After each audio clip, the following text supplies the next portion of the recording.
whatever this delusion is that you guys will ever be able to compete with me, let go of it. Salute, MobTube. How is everybody tonight? We got a good show in store for you. I'm going to be having a couple of guests on. We're going to have a good time as usual. Let's see who's here. Dave, Joe Borsellino, Casey Robinson, Miss Can't Be Wrong, Tom Sheehy, Della's My Name, Jenko Abindondo. Let's see. It's The Jacket, Junior Lollipops, Michelle N, OC, Antonino. I think I shouted you out already. And Tom Sheehy, I'm not sure. If I forgot, I'm sorry. Alex Trejo, Frankie Rizzo, Edward Everett.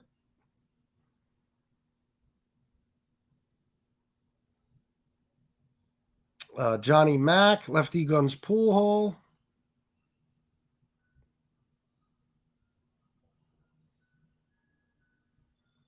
Seems like there's a lot of people already, but there really isn't. Mob Entertainment Group. Let's see. Martin Verzani, Joe Borsellino, Tears, Jesse Roth, Gilded Age, No Freaking ZD now. I love these names. Tactical Terminator. Brooklyn, Tony Biggs, Beck Brooklyn, Barry Inner, and I think that's it for now. That's good enough. It's a good enough roll call for now. Shinebox, my man, what's up, bro? Yes, thank you very much for earlier, by the way. 2 very generous donations from you. I appreciate that. So I'm not sure when my guests will be joining me. Hopefully they'll be here soon. What we're going to do tonight, guys, is it's pretty simple. Well, later on in the show, I'm going to do my usual, and I'll probably have some people on like Common Sense, maybe some others, who knows. But to start off with, I was on the phone with Bill Cutolo earlier, and he's got some things he wants to say. Bill, I emailed it to you and Kaz, bro. He's got some things he wants to say about, a couple of other guys on here. A couple of guys you know well. Lee and Danny Trio, of course. Yes, Joe Borsellino. I saw your email, and I will be sending you my address, my friend. All right, here's one guy straight from his vehicle. What's up, bro? What's up, kid? Chilling. What's going on? Same old shit. We were watching a movie with my stepson and eating dinner. But duty called, and I had to do a show. Here I come to save the day! Whoa, bro. You're super loud again. Super loud. I think you just fucking blew my speakers on my MacBook, you prick. Yo, I gotta send you a picture. Okay, wait, I'm fixing. Too loud, bro. Jesus Christ.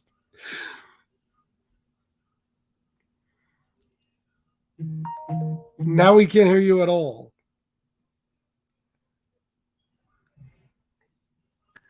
How's that? Too loud still? No, I think that's okay. You're a little overmodulated, as Ben Stern would say. Oh, you must have proper modulation. You're all broken up, bro. Like it's all static. Oh, mother. How about now? Nah, it's terrible. Now? Nah, look, Kaz is amplified AF. Yeah. I think I blew my phone speakers. Yeah. How about now? Can you hear me now? Bro, it's terrible, bro. Hold on. Can you use a different device? You know what it is? It's you're using the microphone on those earbuds. Bill, oh, look at you. My man, looking good as ever with the pearly whites, the big-ass cigar. Looking like Al Capone over here. I'll take that as a compliment. Hell yeah, bro. It's always good to look like Al Capone, unless you look at him. You look like him towards the end of his life. That's no good. No, that's not good, bro. That's not good. Who is that handsome bastard? There you go. You know what it is, bro? Those earbuds. You try to use the microphone on the earbuds. It's a big mistake. I'm Is it? listen. Do you who, think we could raise Kaz or 200? No, Wait, hold on. Kaz. Do you think that we could raise $200 to get me a new mic, FBS, that I'll never get? Oh, please. That Hey, fucking you know what fat it bastard is? Lee. Hey, you know what it is, Kaz? You need What? to stop. You need to stop shopping where Triola shops to get the earbuds. You know, Yeah. Yes. The swap meet. spring. Yeah, spring for a real pair, bro. Well, he doesn't shop for them. When he tries on people's underwear, he happens to grab them Yeah, he steals whatever they got there. Absolutely. Yeah. And, because we, he's a and, fucking petty thief. and Yeah. here we go, jumping right in. But I'm gonna just start off by saying this. I have a movie to catch too, but I'm gonna try my best not to curse. Okay, and Kaz, you know this about me. I don't believe in making threats, Nope. especially on YouTube, social media, the telephone. I don't do things like that anymore. But we do know that Triola and Cole, Um, listen, I think I'm finally catching up to what this game is, especially coming from the two turds over there. Okay, now I do see. Okay, listen, I started the 11th Avenue podcast. Shout out. That's the first and only Definitely. time I will do it. I'm No, only doing it everybody for a reason. subscribe to the 11th Avenue podcast. Somebody please drop it in the chat. I would appreciate it very much. I know Miss Can't Be Wrong is already on it, though. Yes, she always does. God bless her. Or everybody in your chat, Chris. All beautiful people. They really are. We really Everybody. do have a great bunch. Everybody. So I do understand why they get jelly over there. But, I am getting more and more wise to the game. And I do see that, whenever they have nothing going, they usually have nothing going on over there. I mean, that show, Lee Cole and Danny Trio, over there. Whenever they have nothing to cling on to, they try to use whoever's name that they possibly could and pictures. Oh, Okay. yeah. Now, I thought I was done. I thought I said my piece the last time that I came on. And I literally said, hey, you guys keep my name out of your mouths. I have nothing to say about you. You go about your day, your show, do what you need to do, and I'll be done with it. Now, every time there seems to be a lull on the Lee Cole and You were Danny right the first Trio, time. Trio. Um, every time they have nothing to report or go on or interview or talk about, I do notice that they go after people like yourself, Chris. Um, let's see, who else? I'll mention SoFlo. I'll mention Jimmy. another. Yeah, well, I didn't want to say it, but you did, so yes. Um, who else? Johnny Mack, they talk about. Nikki Blade. Nikki Blade, who is probably one of the nicest guys, that doesn't even want to curse, and seems like a sweet guy. And He's they Saint take Nicky. shots. Yeah, and they take shots at him. So the list goes on and on. You guys know this, especially you, Chris. Oh, my Um, God. but the part that really got to me is I'm getting a little tired or tiresome. And no disrespect to the people who send this stuff to me.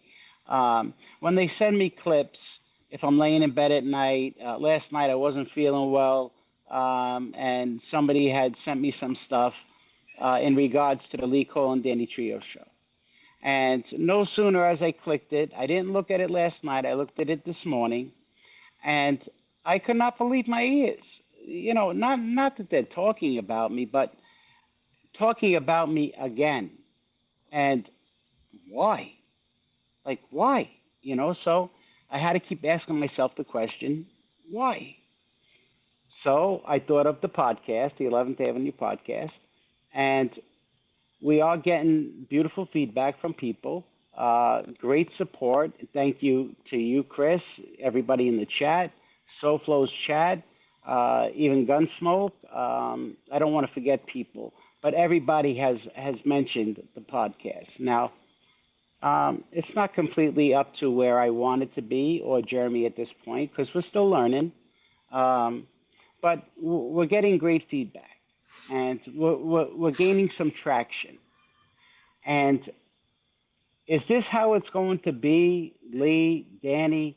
Every time that, certain people start to climb a certain ladder, you guys want to come out and talk shit. Now, Danny, I'm just going to refer to you right now, okay?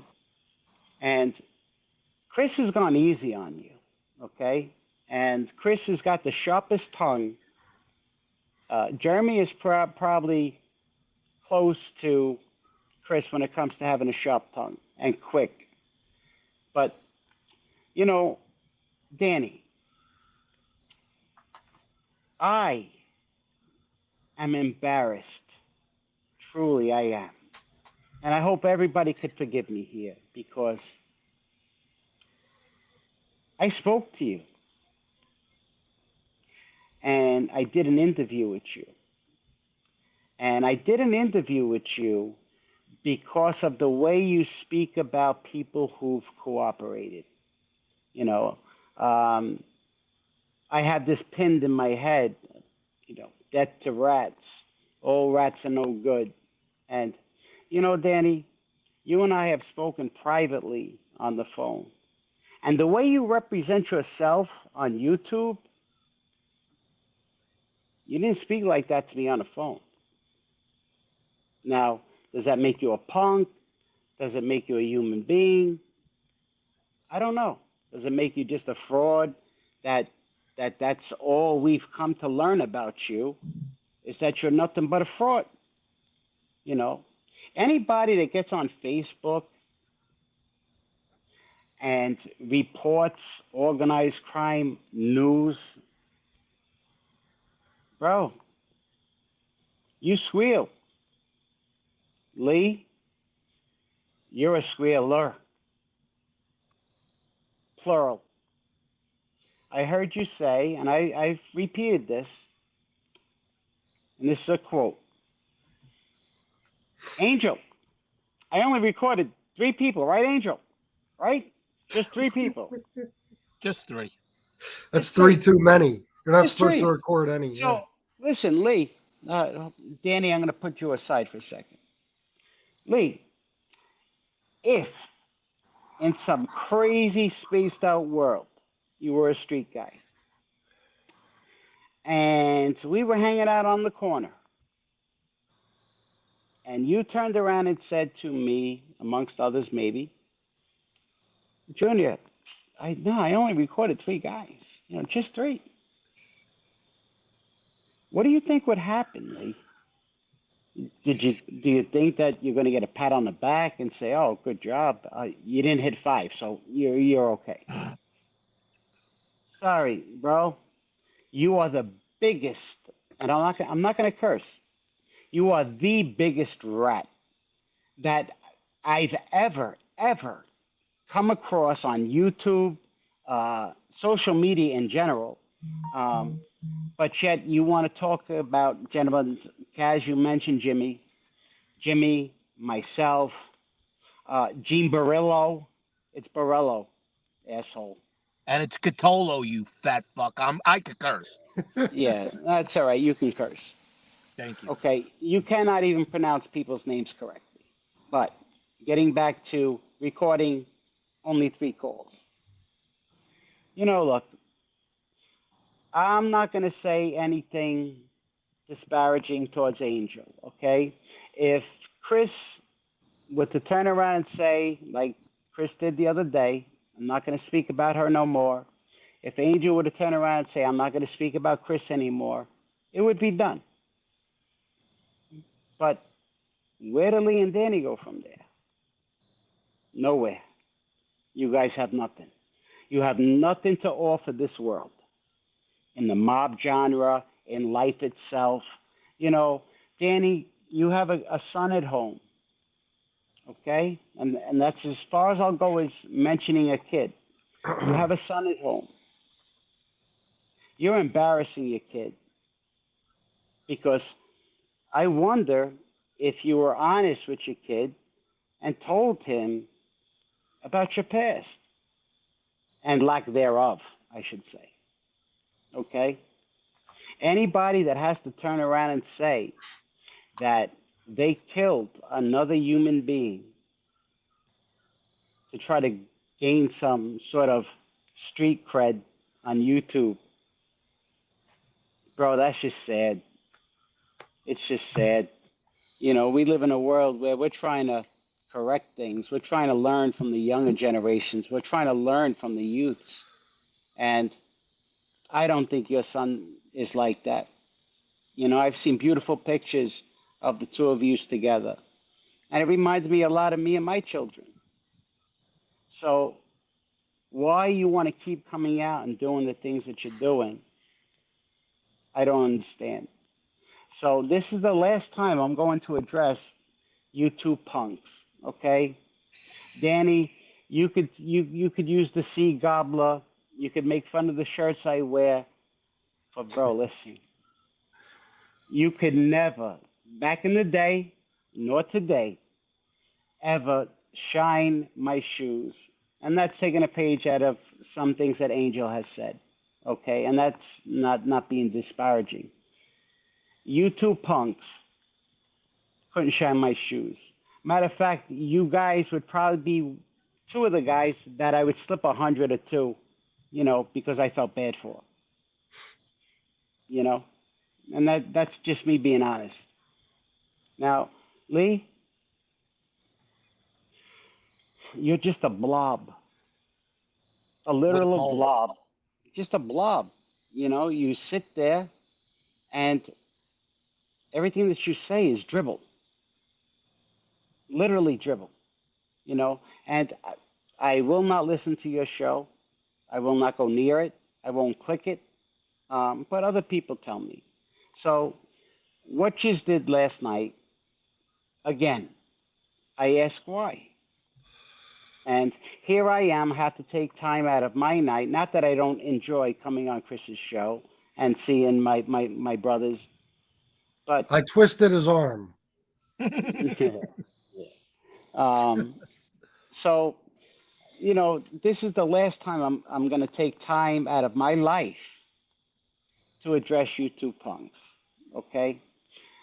I know who I am. I know who I was. And again, I've said this before. I knew what I was capable of then, and I definitely know what I'm capable of today.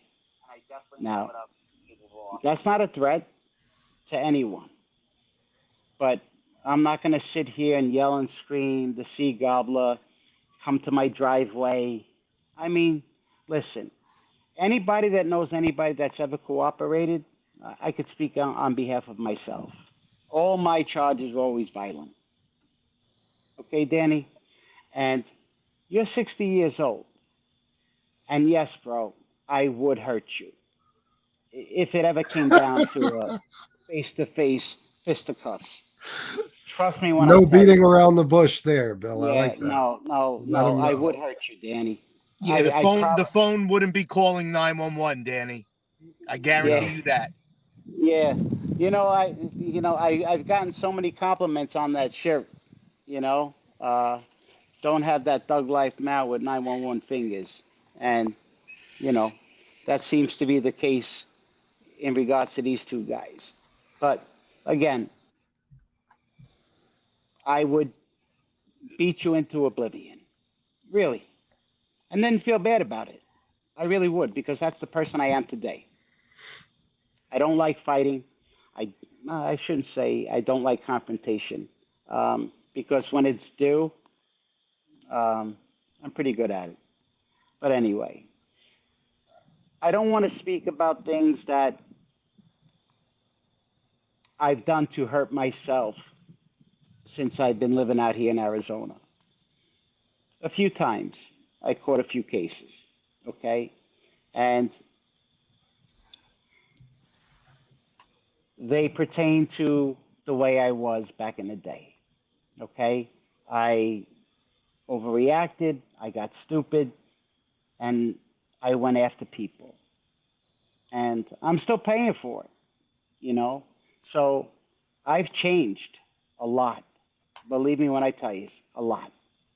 So, with that being said, Danny, please, I implore you, stop talking about me.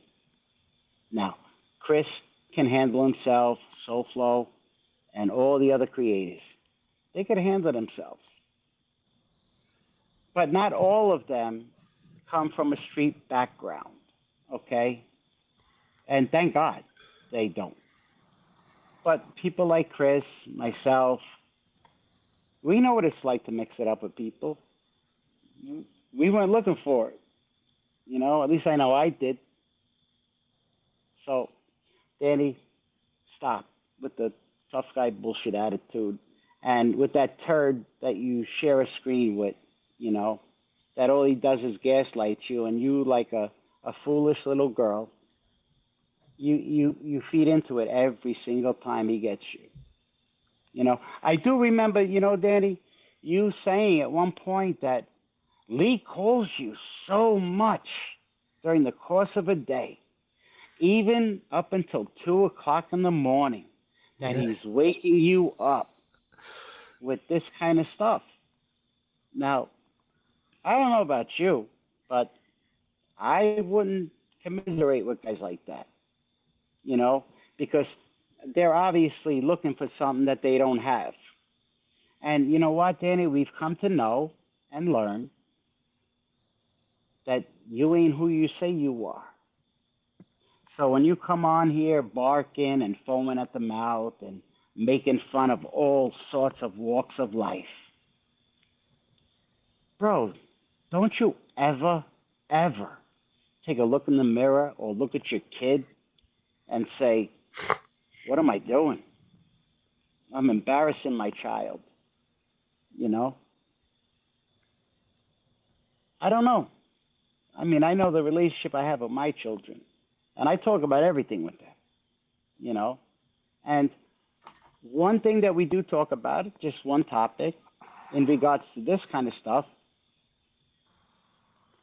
up until literally before I came out here, my wife turned around and said, what are you doing? I'm like, nothing. I'm going to jump on Chris's show. Wait, what happened? I'm like nothing. I just She have to knows. address, yeah, I just have to address, you know, a couple of things. Oh, Bill, here you go again. I'm like, no, no, no. It's not here I go again. You know, this is going to be a one and done. I think I said that the last time too. So I'm starting to look foolish here, Danny. Thank you. Thank you for making me look foolish. Um, but look, guys, Danny, uh, that slob that you shared a screen with, I don't want to take money or food off your table. Okay? I really don't. I hope you guys make $50,000 a month with that great show that you guys put out. I mean, it's a great show. I mean, it's full of great content. I mean, I learned stuff from what I did. I mean, I learned so much. You The guys are sarcasm. schooling. Yeah, they're schooling all of us so much on that mob life. Yeah, You Very know? thank you. accurate mafia information they give out there. Yeah. Thank you, Yeah, Ray Schultz, by the way. Thank you. Yeah. Oh, yeah. They yeah, tell us it's always precise, 100% on point. And Bill, That's I the just yeah. have channel to, to go to for mob info. yeah, definitely. Go ahead, And I Chris. just have to interject one thing, Bill, because Danny might not understand you because you used a word that's way out of his uh, realm, employ. Because so just dummy it down for him a little bit and use simple words No, because he no. doesn't know how to speak like a You gentleman. messed up. You just messed. I said implore. Oh, see, I don't even know. Implore. Yeah. All right. So see, you learned something. Yeah, but See, I'm willing. I'm a dummy. that's You what I just mean. you No, just learned more from Bill than in a few seconds than you would right. off of the Lee Cole and Danny Trio podcast over a Exactly. year's Yeah. time. Perfect Yeah, point. and I Perfect know how to pronounce Cutolo. point. There you go. You're already 10 steps ahead. I should have my own show with 15,000 subscribers. Go ahead, Billy. I'm sorry, brother. You can't afford those 15,000 subs. They can, I know. I you know. know, Yeah. and For then sure. then you have to pay for views on top of it, and pay people to get into the chat. I mean, it's before you know it, it's Yeah. you can't Well, afford that kind of you, shit. you know what? He said something very telltale yesterday, Chris. As I was watching the show, is that he started off, I think, in the 300s or whatever, but within a half hour or so, it went down dramatically. Why would that happen, Chris? Listen, that's I guess when you buy the live viewers, Don't they uh, only stick around for like a half hour? yeah, something like that. Yes, we saw Yeah, it happen before in his show. Yes. yeah. I Yeah, just wanted to I bring that up. I think I believe the correct word is what, bots. Bots, is that what they call it? Not bots in Italian, but No, no, bots, no, bots. BOTS, Yeah, right? yeah, yeah. So, um, They are but bots over there, though, without a doubt. yeah, no, without a doubt. But I think that's still being kind. We're using an Italian reference to two pieces of garbage. As Jimmy would say, and I'll give Jimmy a shout out here. They're garbage pails. They're nothing but garbage pails. Um, but again, Well, Lee's more like a dumpster. yeah, that's true. Yeah. Yeah. Yeah, Whenever he starts backing up, you do hear that beep, beep, beep. You're yeah, right. yeah, yeah. His Right. fat ass reverse signal. Yeah. Yeah, you're right. That would be a Um, perfect time for that clip very soon, Chris, of him waddling to the bathroom.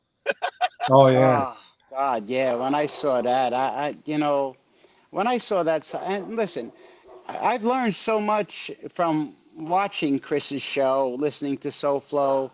Um, but I've learned so much, honestly, and I mean this in all due respect, that I did learn so much about Lee, and I did learn so much about Danny. And the strange part about it is that Chris, they questioned you going to jail, and Chris provided the paperwork, okay, um, as did SoFlo, and if I needed to, I could too, if need be. Um, but Danny, after everybody calling you a fraud and a liar and the wash and wear bandit, and what am I missing?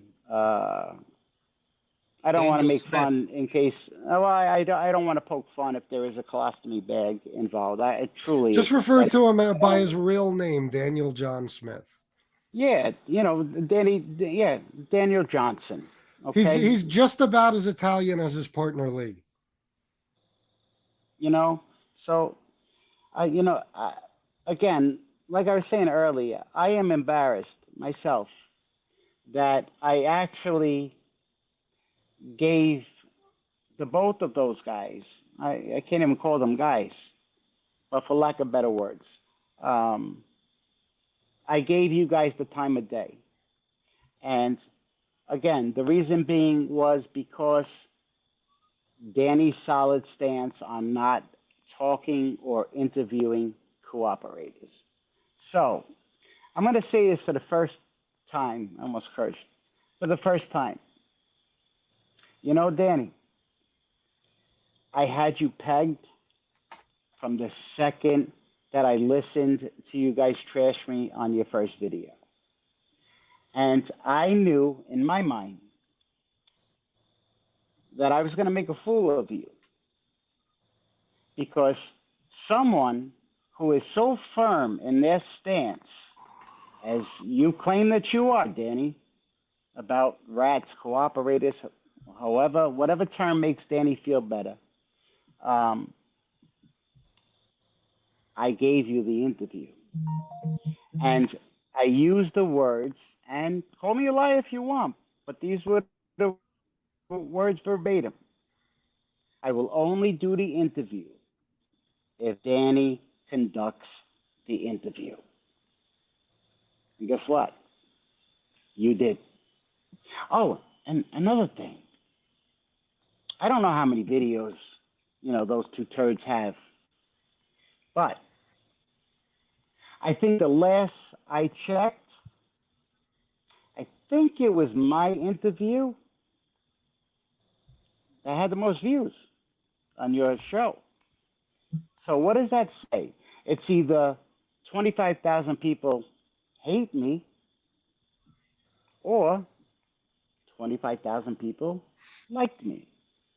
Now, I'm going to go with the latter because I'm not like any of you two pieces of shit. So I've never heard you say, thank you, Bill. Thank you. It was a great show he put out. And you're a rock star.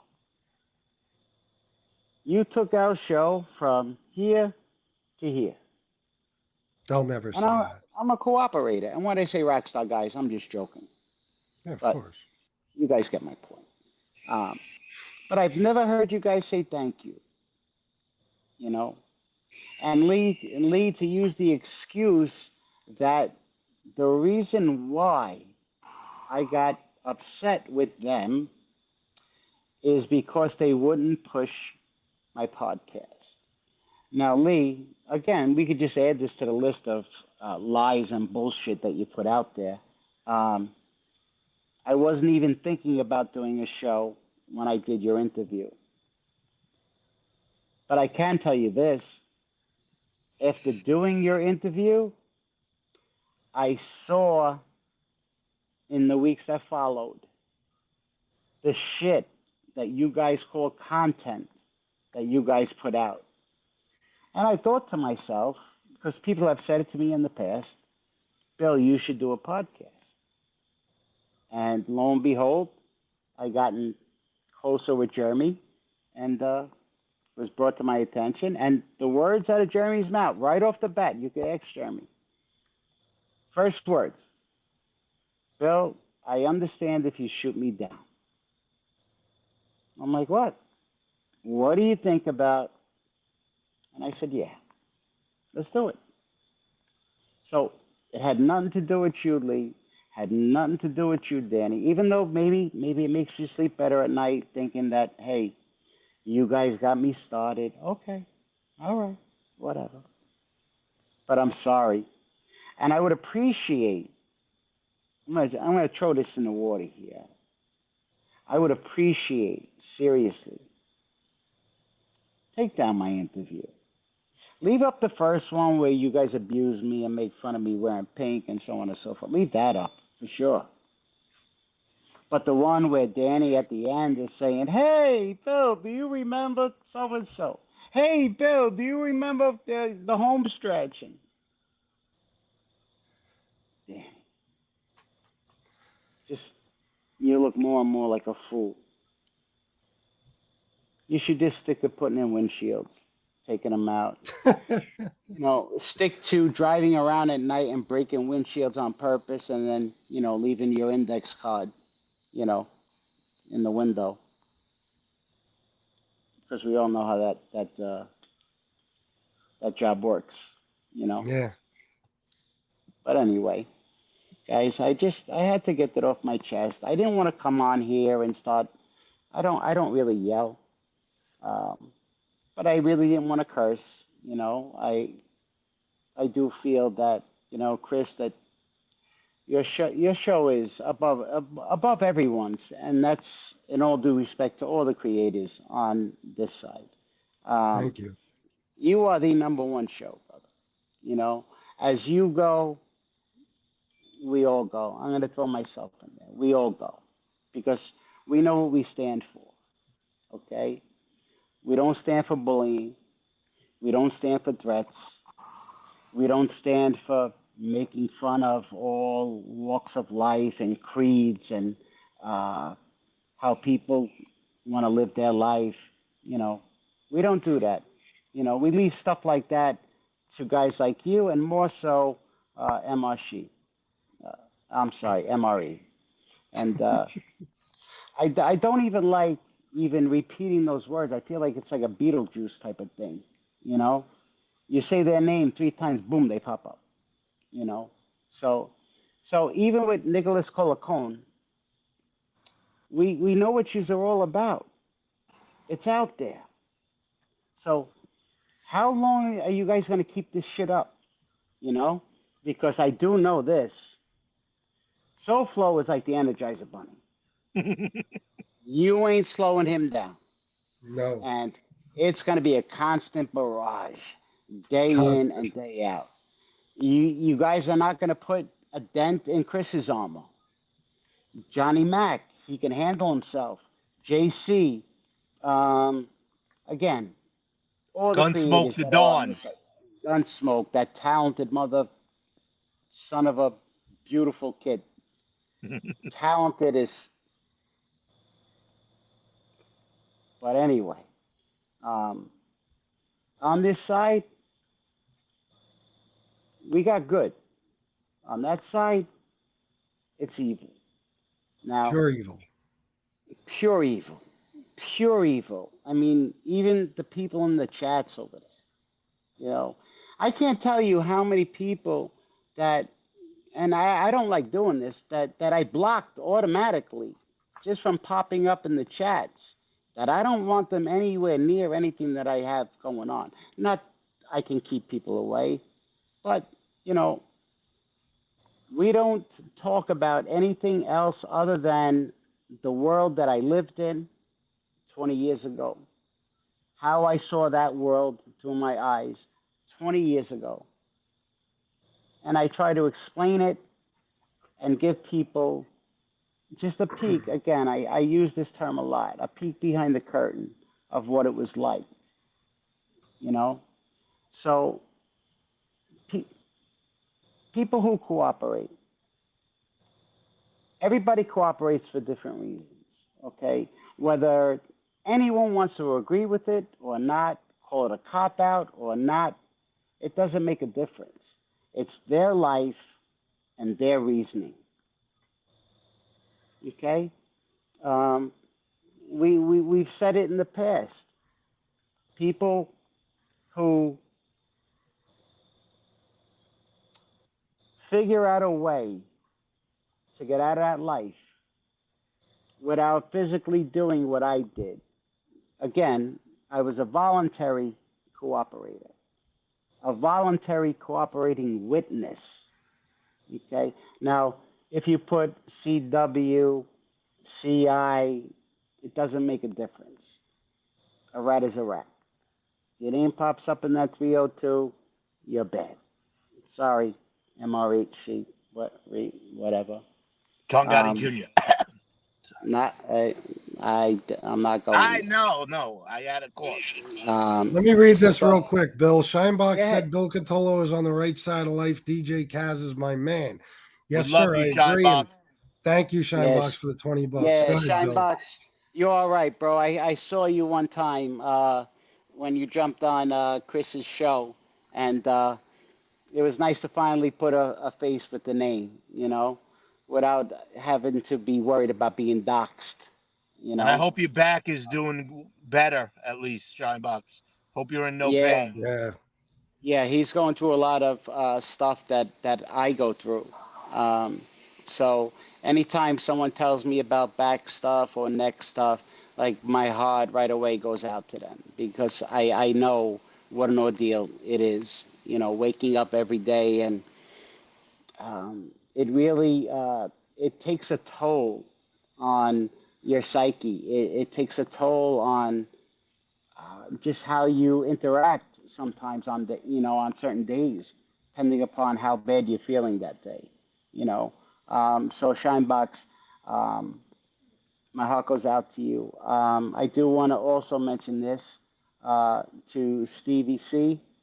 Stevie Um, got I don't know if I was able to come on, but I just wanted to let Steve know Enjoy your cigars, my friend. And you're in my prayers. You will remain in my prayers um, from here on out. You're a beautiful human being, and I just wanted to share that love on Chris's show. Um, but anyway, um, but just getting back to what we were talking about with Danny and Lee, I don't think those two will ever stop because No. if they won't have a show, Chris, they wouldn't have a show unless they continue to keep doing the things that they're doing. So they're not going to get anybody of um, importance or notoriety, people, whether it be actors. What are you going to do on? You can't bring on active members of organized crime, right? So what do you guys have to offer? So, like I said, I came to this realization. Maybe I should have come to this realization a while ago, but last night it just dawned on me as I was trying to go to sleep that you guys have nothing better to do with your time but to poke fun at people, you know, and make hollow threats that you know that you're not going to follow through on. Because the people that you are trying to make those threats against, you know, you ain't going to get anywhere with that. You know, do you really think that I'm going to hop on a plane and you're going to come down like Tony Soprano and you're all come get your newspaper and I'm going to be like, hey, what's up? How you doing? Oh, you didn't think you were going to see me? Oh, you know that's not going to happen. But you know I'm in Arizona, so I guess I could say the same thing to you. Come to my driveway. But we both know you're not going to do that. And I can assure you, on my children, I'm not calling the cops. I promise you that. Matter of fact, one of the reasons why I got jammed up out here was because I didn't call the cops. I took it upon myself to get my type of justice. And it was a mistake on my part. So, Dan, wipe the spit out of the corners of your mouth, you know, fix your glasses, get a real pair of earbuds, put on a clean shirt, get out of your 1978 fucking dining room, excuse me for cursing, that dining room that you sit in. You know, I saw, I think it was a minute clip, because, you know, it comes through, of course, the algorithm, people. It popped The up algorithm. the day after the storm in Florida with Danny's yard. And you hear a complete different Danny. You hear someone who sounds docile. Um, it sounds like you're listening to someone with an education or smarts of some sort, and pointing, oh yeah, look at the tree. Yeah, this branch broke and that branch broke, and but the fig tree is okay. And you know, it dawned on me that I wished everybody safety in Florida in my prayers because I do prayers 3 times a day. So I found myself feeling a little bad for you, Danny. But again, after last night, I felt like I was kicking myself, saying, what are you feeling bad for the guy for? This guy keeps taking shot after shot after shot at you. But this is just going to prove to you guys, it's the last time I'm talking about you guys. Oh, actually, not about you, to use, because I know yous are watching. Okay? And I can be very captivating at times. I know this. I've been told this. I get told this from my own family, you know? So, this is the last time I'm going to speak to you. I'm over it. There's nothing you could say, and there's certainly nothing you're going to do. Danny. Lee, you don't move off the couch, or maybe that chair to the couch to the chair, whatever it is. You ain't going nowhere. So we have a lot more tough guys on this side Oh my God, yes. than you guys over there. Yeah. So you could hide behind MRC because maybe she'll protect you. I don't know. Maybe she will. I don't Maybe. know. I'll Maybe she doesn't. eviscerate Billy with my sword. He's got a lot of weapons saved up still, even after the last bust. You know what I mean? He's probably got Yeah, some I mean, IEDs, a couple of hatchets. Bill, give me and 1 sec, please. I'm sorry. I just have to yeah, jump in with the no, no, donations. no. God. Junior Lollipops, I'm sorry I missed this earlier. 199 Lee Cole is obscenely round. Yes, he is, and thank you. Dave, I went all the way back to this 9:50 p.m. Never turn your back on a friend.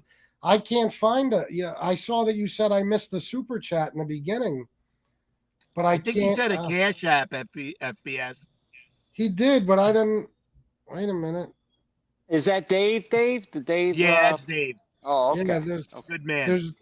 there's no cash Hey, apps. Dave. I haven't Yeah. gotten any yet, and there's no super chat from Dave until I think he just sent one. So I don't think it went through, Dave, because I don't have it on the screen, and I can go the whole way back to the beginning. But let me see. Dave, $5. Nothing but love for Bill and Jeremy. Yes, absolutely. Thank you for that, Dave. I appreciate it.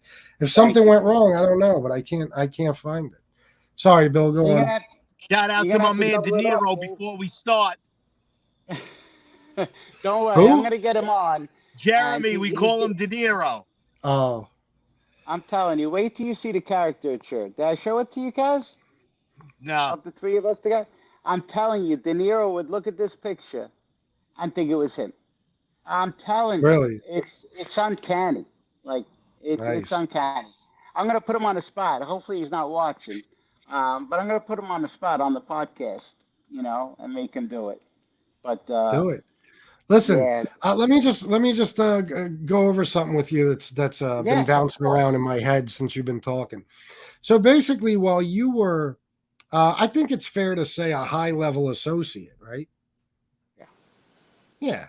The son of obviously Wild Bill Cutolo, and you were doing your thing on the streets of Brooklyn and actually living that life 100% while you were doing that. For part of the time, anyway. Daniel John Smith, otherwise known as Danny Trio or Danny Triola, was in Fort Lauderdale stealing people's drawers. Am I right? Stealing bras and underwear and fucking wife beaters and Yep. socks and Yep. showering in other people's homes. Okay, I just wanted to make sure. Yeah. I mean, washing up, like a bird in someone's sink. Listen, even if in some bizarro world, Danny, that you were around people, I could say this, and I'll speak on behalf of all five families. Okay, all five.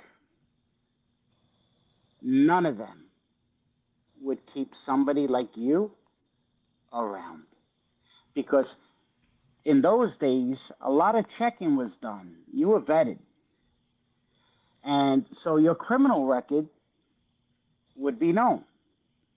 So soon as someone, anyone of importance,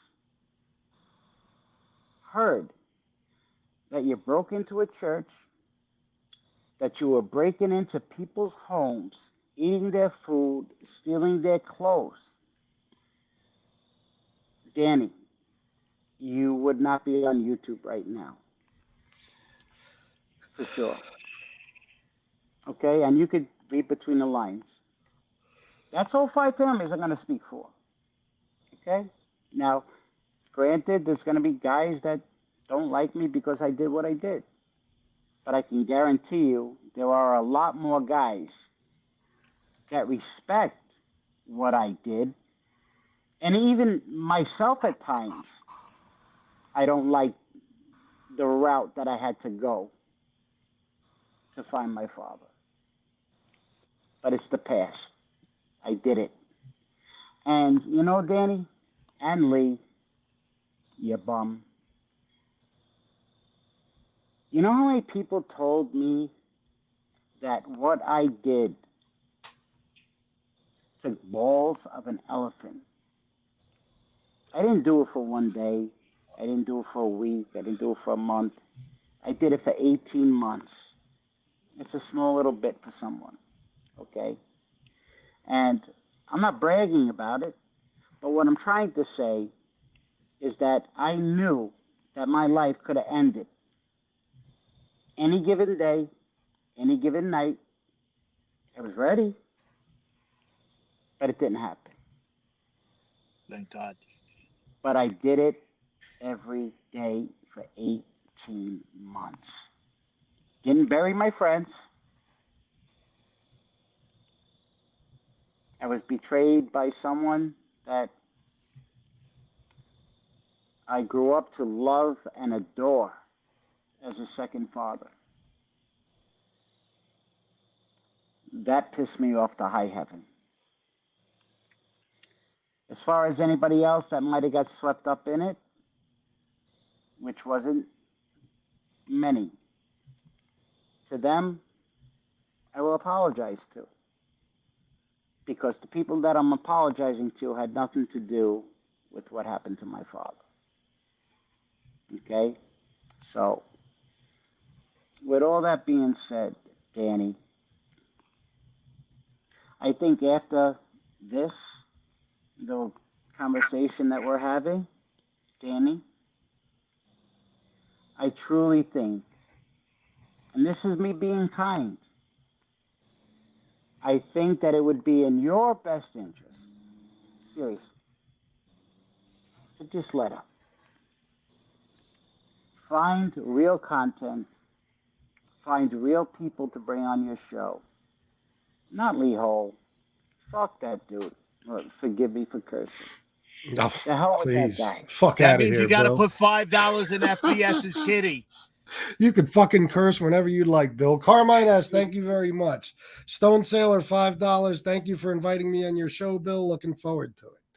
We love you, Yes. Rob. Yes, go Yes, ahead, Bill. Stone Sorry. Sailor. Yeah, I do love Stone Sailor. I love that he practices what he preaches. Um, uh, let's just say I'm in his corner in his beliefs. Carmine, I did get your message. I love you, brother. Thank you. I will always respond to you. Thank you. For everybody else in the chat that always addresses me. And I hate when I jump into the chat because sometimes there's conversations going on, whether it be SoFlo's or yours, Chris. And I don't like to take away what you guys, the points that you guys are trying to drive home. But, everyone, says hello and you're trying to respond to everyone. And before you know it, I feel like I'm missing parts of the show. But everybody, from Miss Can't Be Wrong to Teresa the Baby, Marie, Jesse Roth. Jesse Roth, yes. Oh my God, the Steve countless Cutler, people. Carmine. Yeah, God, Kaz, you can Beck, mention them all, Beck and Brooklyn Rob Brooklyn Rob, 1. Beck. Dave. There's so many of you, man. You guys are the best. It's always Yes. a warm greeting, and it's just so family like and community Yes. oriented. And you see it as soon as anybody jumps in. It's like 50, 60 hellos to everybody. It's the best. I would love to see one day a side by side, maybe screenshot of MRC or Lee and Danny's chats versus your chat or Oh, SoFlo's bro. chat. I'll tell you the total and complete opposite. It's basically a bunch of people in here getting along, talking to each other, supporting each other, having each other's backs, being friendly versus complete and total hatred and just a bunch of loser scumbag trolls that are out for blood all the time. That's all they want. They're angry and miserable. It's a big fucking difference. And it's so sad. It really is. sometimes I start to think to myself, just from looking at a handful of people from that side, and again, I hate using that term sides, but it is what it is. But if you look at them, not even knowing anything about them, but if you look at them, I could see why they probably get a little jealous. I mean, we're all good looking people over here, you know? And not only are we good looking, but we're kind. And, you know, if someone is going through a difficult time, um, in the chat, if you look, everybody's asking, how are you? Or how is this person? What's going on? Please keep us filled in. You know, this person's in my prayers. Is there any, can we start a GoFundMe page? Whatever it might be. Um, all these things you see on this side, but over there, you don't hear or see that stuff. No, And all you hear over there is fuck FBS and FBS is a liar and FBS this and FBS that It's all and about FBS FPS. has a melon head and well, FBS is well, they're right about that. Let's be honest. and FBS is fat. Meanwhile, he is far from fat. Yeah, I know, bro. Chris It's is fat. ridiculous. Yeah. Oh, that's What all the? they say. They say fat bastard, piggy, all this shit. Yeah, Oh yeah, I'm yeah, huge. yeah, I'm yeah, You huge. know, yeah. Bill, the main problem with Lee and Chris, where is this line from? You're everything that Lee would want to be. Handsome, young, plus legendary. Oh shit, I'm not sure. Isn't that from LL? Somebody in the chat got to Oh, know. it might be, bro. I'm Oh wow, it's a handsome, young, long plus fucking time legendary. ago. Yeah, yeah, that sounds Oh, you about you right. talk about Cool J. Yes. Yeah. Oh shit, what's the name of the song? Oh man. But, Lee would wish to have 5 of your front teeth, Billy. Oh my god. Yeah, no shit. Then again, so would I. So would I. It's fucking beautiful And pearly thank you whites. for everybody. I mean, I get messages, asking me for the number to my dentist, and I'm like, I'm sure any dentist is capable of, listen, my teeth I had done many, many years ago. Then I had them redone a few years back. But, listen, your smile is one of the first things people see about you, you Yeah. know? And And I love to smile. I mean, that's just the God's honest truth. I love to smile. Um, it's like I tell my kids, always be polite, always say good morning, good afternoon, how's your day if you feel like it. Um, and sometimes you can make someone's day, their week, their month, you know. Um, so for me, pushing things like that, and being positive and trying to pump people up, um, I mean, that's what life should be about, you know? And anything less is just either jealousy or evil or just both, you know? And there's enough of this crap going on in the world, you know? Do we really need to jump on YouTube and get this abuse? It's just not cool, you know? No, you know, Bill, I agree. there's one thing that I hate that they say about you. And I'm taking myself out of the mix as, one of your best friends. So I do know, I'd say a little about you, and I did hang out with you a lot. Uh, what gets Truth. me with Got Danny is that he pretends to be definitely something that he wasn't. Because back in the days, if he was around anybody that was anything, I believe you might have run into him. Uh, and you course. correct me if I'm wrong or out of line or whatever. Uh, you know, your father alone was one of the biggest, most well respected people in La Cosa Nostra, in the mafia. Uh, and nobody could ever say anything different. Okay. By you being his son, gave you a certain amount of respect. Okay. Uh, which, as people could see the way that you conduct yourself, and it reminds me so much of your dad. Okay. You conduct yourself just like him, always calm, speaks very well. Okay. But don't cross him, or may he rest in peace. Never cross him, because that will go from 0 to 60. But what I'm trying to get across is that I believe, and I know for a fact, that you weren't just the son of Wild Bill. You did things.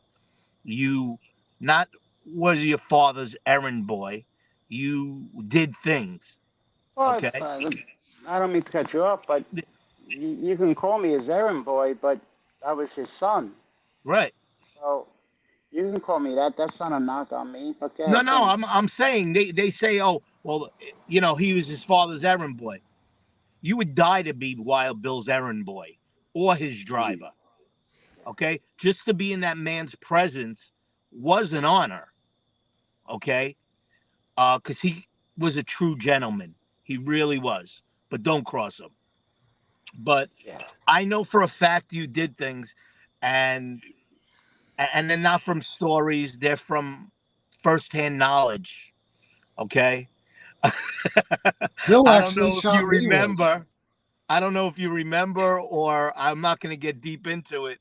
But when you were staying by my house for a little while, the bag that you left in the closet. I'd Yeah. love to hear that story. Yeah, Here, I can I can take tell. a Yeah. quick? Let me take a quick donation break, and Go ahead, of I course. have to hear what Bill's going to say to this. Plus, somebody has a question for you in here, Bill. After you answer that, Dave, $5. DJ Kaz, the best hype man on YouTube. Love you, brother. Thank you, Thank you, Dave. Dave. Love you too. Yeah, Dave, Dave. $5. Thank you, They Dave. say we are degenerates and broke, not us. They are 100. Yes, I agree. Thank you, Dave. MRE Elderly Daycare, $3. FBS Bill and DJ Kaz. Thank you guys. Great show. Thank you, Thank Emily you. Elderly Daycare. Thank you. And let me, oh, wait a minute. Hold on, hold Woo! on. Blowing This up just my in. nitro. This just in. Antonino, $10 for Keep Up the Battle. Thank you. Chemical Engineer, if I see Danny walking down the street in Tempe, Arizona, I'll call the cops. $5. Thank you. Stephen Cordell, $10. Love Bill. Thank you. Listen, we all Steven, love what Bill about for me, sure. Steve? What am I, chopped liver? I can't get a Yeah, shout yeah. out? But I got something else here, and I don't want to get in the way of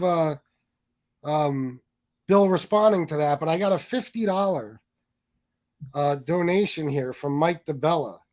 Wow. Oh, Michael, I love you, brother. That's very Yes. sweet and very kind of you. God bless you, my brother. He We got said to I got talk, though. he said I got a question for Bill, but I didn't get the question yet. Mike, Uh, you're a true gentleman, and loved having you on. Well, I like it's my show, but loved speaking to you on the last show. oh, you spoke to Mike Oh yeah. DeBella? Yeah, he was on. He was on when we had Chunky Chunko on and everything, and like it's my Oh, show I when didn't Chris know. had Chunky Chunko on. Yeah, he was really a nice Oh, guy. yeah. Listen, um, Mike comes from great stock, great stock. Um, and he's a good guy. You know, I spoke to him on the phone. Chris had gotten me a message from Mike, and we spoke privately. And you know, Mike is good people, man. He really is.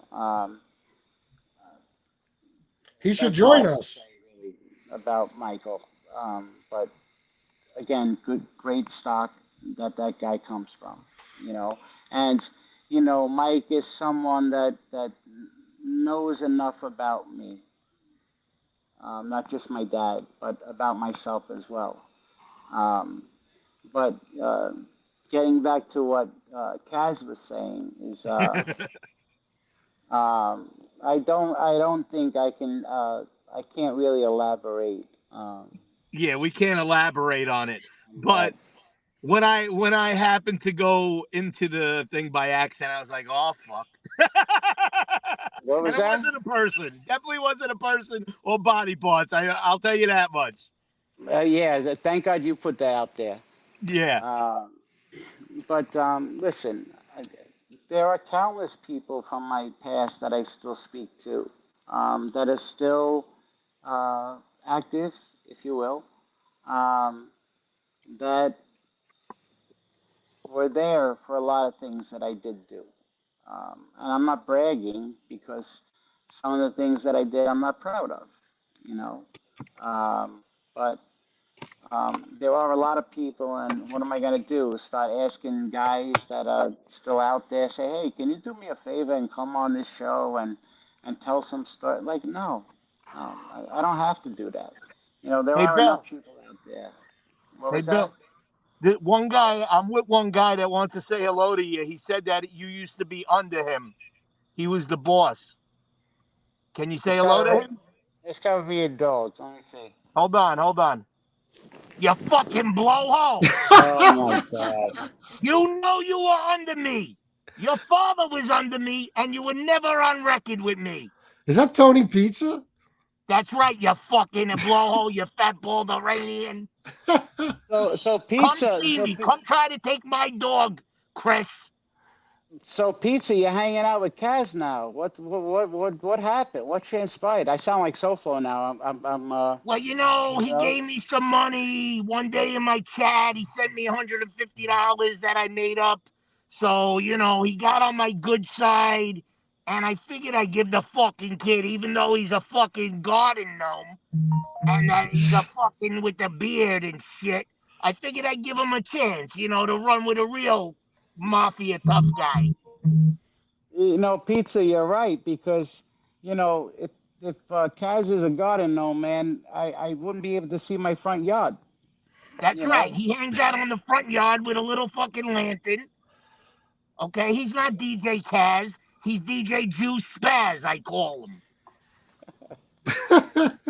$5 from Jenko Abindondo. Thank you. And Mike DeBella just sent another 50. Hopefully he'll join us tonight. I invited him.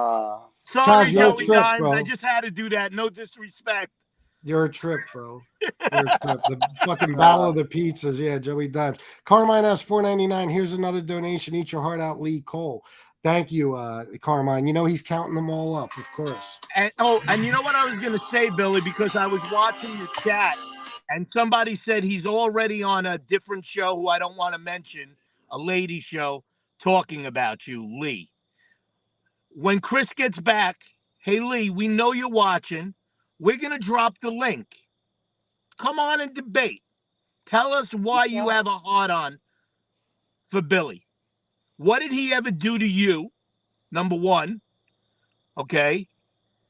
And what did he ever do to Danny? But be a man, Lee. We know you're watching because you're on another show talking about this right now as we speak.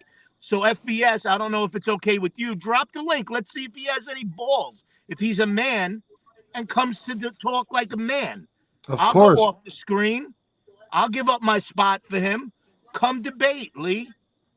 I'll do that. Put I'll you drop it up. right now. But here You is know. Mike DeBella. Let me Oh, put him on yay. speaker. There you go. Mike, you there? Yeah, I'm here. What's up, bro? What's up, pal? Billy. Oh, hold on. I got to take out my earbuds so you can hear Bill. Bill, say that again. How are you, Michael? How you doing, my brother? Doing good, doing good. Just got back home just now. Just through the TV out. I seen you guys on there. So let me call Hi, Mike. guys real quick. Kaz said hi too. What's up, Michael, guys? how's the family, brother? Everybody's good. Everybody's good. Good, good. Everybody's safe. Everybody's good. Kids are doing good. Good. The little That's family, beautiful. they got affected by that the storm out there in Florida, but Oh, I hope trying to they're help them okay. out a little bit. I feel you, man. I feel you. So, Michael, being that it's you and I, brother, Yeah. what do you make of this whole thing? Because I've said this to Chris privately, and Kaz I speak to more than I like to admit. What do you think about this whole situation? Like as far as with Lee and Danny and just continually just keep taking shots. Like I don't understand, brother. You want Maybe to know something? Honestly, I was listening to something. I was in my office before, and I don't know exactly when it was that you were on, and you were talking about you didn't take an oath to anybody but your father, you know, and that actually hit me. That hit home. You know what I mean? Because that makes a lot of sense. You know what I mean? You remember when you said that? Yeah. You know, and I respect that. You know what I mean? Because that's who you were with. You know, that's what you did. But well, coming from you, brother, that means a lot. You know, and I'm telling you the truth. You know, these other guys, fuck those other guys. They don't know exactly. They never, last time I was on, guys asked me, would you do anything over? And honestly, the shit that we've seen. You know what I mean? There's people like those Lee and Danny and all those guys, they can only hope to see the shit that we've seen. And I'm talking about the good times. I'm not talking about the bad shit. There wasn't all bad shit. I'm talking about the good stuff. You know? The life, the good stuff that was on it. But you're wasting your breath on these guys. I wouldn't even they could take shots. Well, look where it's coming from. Yeah. I mean, look where it's coming from. They're reading, they're going on the internet, they're reading some shit, and then they're fucking trying to make some content out of it. Come on. That makes no sense.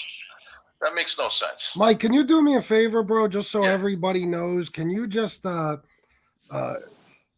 introduce yourself, basically? And if you don't mind, I don't know if you like to talk about it, but your grandfather, like if you, just so people know exactly who you are. Billy knows. I mean, my grandfather's the one that after Joe Colombo got killed, he got shot. He laid in a coma. My grandfather was one of the oldest guys, the old guys that he took over the family. He was acting boss. And he was in his late 80s. And he ran the family for 8 years, had one bootleg in charge. That's how far back he went. He actually sat on the commission for a little while. Wow. And then, Billy, that there was the Colombo. Yes. But before that happened, they were going to, from what I hear from my father was straightened out. My uncles were straight. Everybody, how, like when Billy says, the stock, you know what I mean? We come from good stock. And as far as that's concerned. But he stepped down because Persico was going to whack him out. You know what I mean? Not that he said he was going to whack him out, but he was favoring the Persico faction. The old man was favoring the Persico faction of the family. So he stepped down because what was going to happen? Persico was going to kill him if he didn't step down. You know what I mean? He was 92 years old? So he stepped down. They made him consigliere for a little while, and then he sat on the commission. You know what I mean? He was, it was just an old-timer, and, and then he just faded away. That's what it was. He just faded away, and then there was the Colombo War, and Billy's father was a legend with that, And but you know what, Mike? I'm sorry.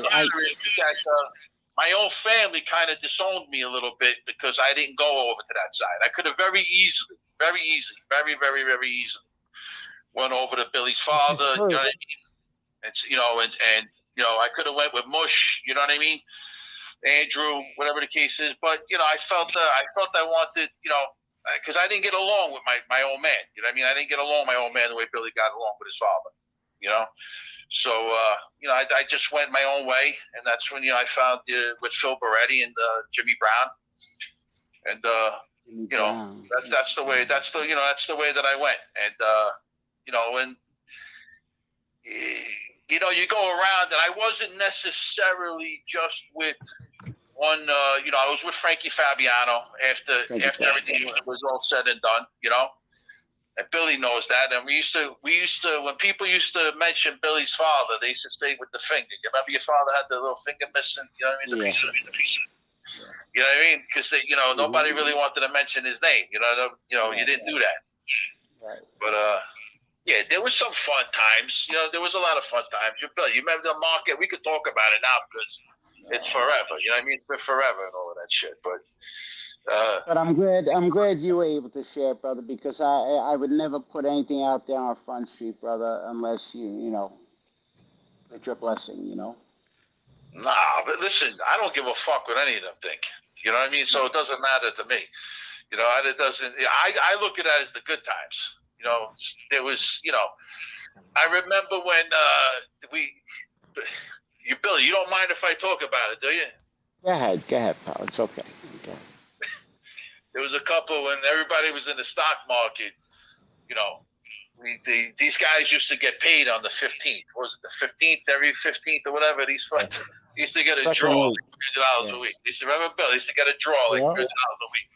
And Frankie and Bill's father were very close. And what people don't understand is that just because they were with different families didn't mean that they didn't do joint ventures together. Yeah. You know, there was a lot of joint ventures together. You know. That's right. But I had a lot of my cousins that were with Billy.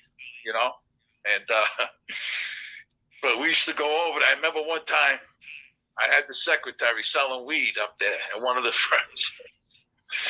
And there was a guy that we called him a certain name, whatever. He was he was Italian, but he was a dark skinned Italian. I don't want to. He's still around, so I don't want to say it. But I know Billy knows exactly what he's talking about.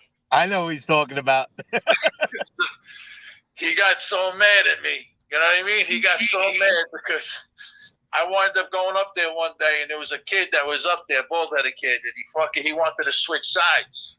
And Billy probably remembers it. He wanted to switch sides, and he wanted to go over because somebody was giving him a few more percentage when he was pushing the stocks. So my cousin called me up, and you know, Billy's father would allow us to have a few of Frankie's guys up in this firm. You know what I mean? If he had this thing, he would allow us to earn a little bit off of it. You know what I mean? So we plugged in a few kids over there. I think we had like 20 kids over there. Cold calling. Yeah. But anyway, we went over there. It was a fucking funny time. I remember saying to myself, fuck, this kid's a big fucking kid. You know what I mean? This kid's a big kid. What am I going to do with this fucking kid? He's no longer, he passed away. But two of my cousins were up over there and we're over there. I'm like, I go see the kid and I'm like, listen, what do you mean you jump a fence? You can't jump fucking fences over here. You got to stay over here. So Frankie's like, you going to make sure this kid stays here. This fucking kid. I had my key to my BMW. I had the key between my fingers, and we get up. This kid, I'm like, holy shit, this kid's like a brick shit. He was fucking like a monster. This kid, right? We're fucking giving him shots in the head. His head was shooting out like the Bellagio fucking fountains, right? Couldn't get this fucking kid to go down. My cousin fucking Dougie gets in there. It was like the fucking Goodfellas thing. He's like, motherfucking, my shoes are all blue. So a couple other guys were fucking beating this fucker down. Billy's father wanted to kill him. Say. He was like, what the fuck? But we were fucking wild. And then the other kid came up, the dark-skinned kid, and he came up afterwards fucking like, you motherfucker, this kid, I'm gonna fucking kill this motherfucker. And I remember having to go to the pool hall. And of course, I had to pay for all the fucking kids' fucking medical bills.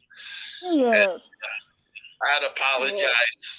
But you know what I mean? Fucking, your father laughed after. Of course, I wasn't allowed at the fucking thing. They went, Frankie and them sat down. I think they went the first to go on it. Yeah. To me, those were funny days. You know what I mean? Those were fucking, then afterwards, me and the kid, we fucking became the best of friends. You know what I mean? We became the best of friends after that. We could laugh about it now. We could laugh about that stuff now, Michael. We're good. I know people probably don't think it's funny with the violence and all that other stuff, but it happened. Somebody had to do it. Billy, I got a question for you. I got a question for you. Yes, brother. Let's just say that your father, what happened to your father, God rest his soul, didn't happen. Yeah. Because your father still be there, right? What would you do? Would you still be in it with him? Would you still follow him? Yes. That's all I wanted to hear. I love you for saying that. I love you for saying it. Thank you, brother. Look, if I would have caught a case... right there. That's honesty right there. Thank you. If I would have caught a case, I do my time. I was, look. We were just talking about it with a friend of mine. You know the guy I'm talking about. I just told him, you didn't do what you did because to get out of trouble. You didn't need to do anything. You understand? You're with your dad. You know what I mean? And I still talk to a few people from the neighborhood. They still love you. You know what I mean? They still love your father. You didn't do anything. A lot of guys do things to get out of trouble. You understand? You weren't in any trouble. You understand? You didn't do it for any other reason.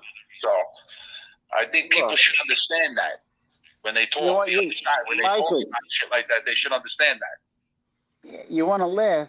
I was filming last week at the joint where we film, and it's a private club, and there was a woman in there. She comes in and she hangs around and stuff like that. Very sweet lady. And I had just put the headphones on, and I don't know if you guys know this, but when you put those headphones on, like, you can hear everything that's going on, even on the other side of the room. So all of a sudden, the owner comes over and he whispers in my ear, so-and-so is on the phone and sends their love. Now, brother, I don't even want to explain or try to explain what I was thinking in that moment, because I was taking it as a sideways comment, as if like to say, hey, I see you and I know where you are. But it turned out that this gentleman didn't mean it that way. This guy has got to be in his early 70s now. He's looking to move out here. And this guy loved my dad to death. And I had sent back kind of like a smart-ass remark, you know, and I mentioned this person's son, you know, not disparaging in a disparaging way, just to let this person know that, hey, I do remember your son, I do remember his name, you know, so how is he?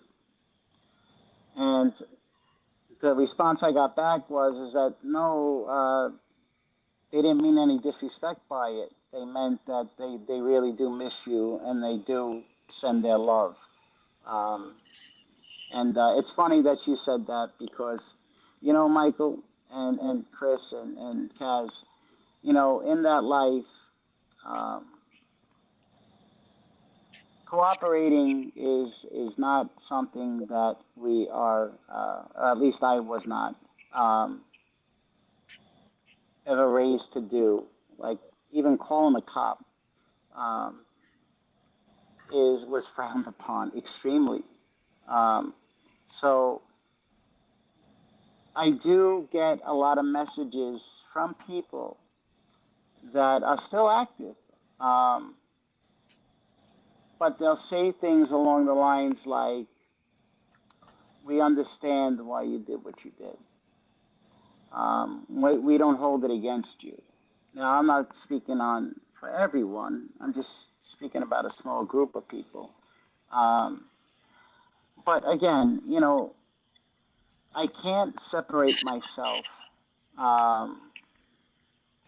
forgive me here, like from someone like a Jimmy or,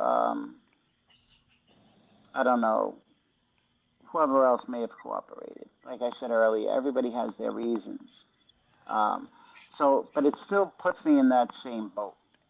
And it's not something I will ever run away from. Yeah, I don't know. That's up for the interpretation right there. I feel you, bro. I feel you. I'm not trying to stroke your fucking. I'm not trying to stroke your. I know. Know each other a long time.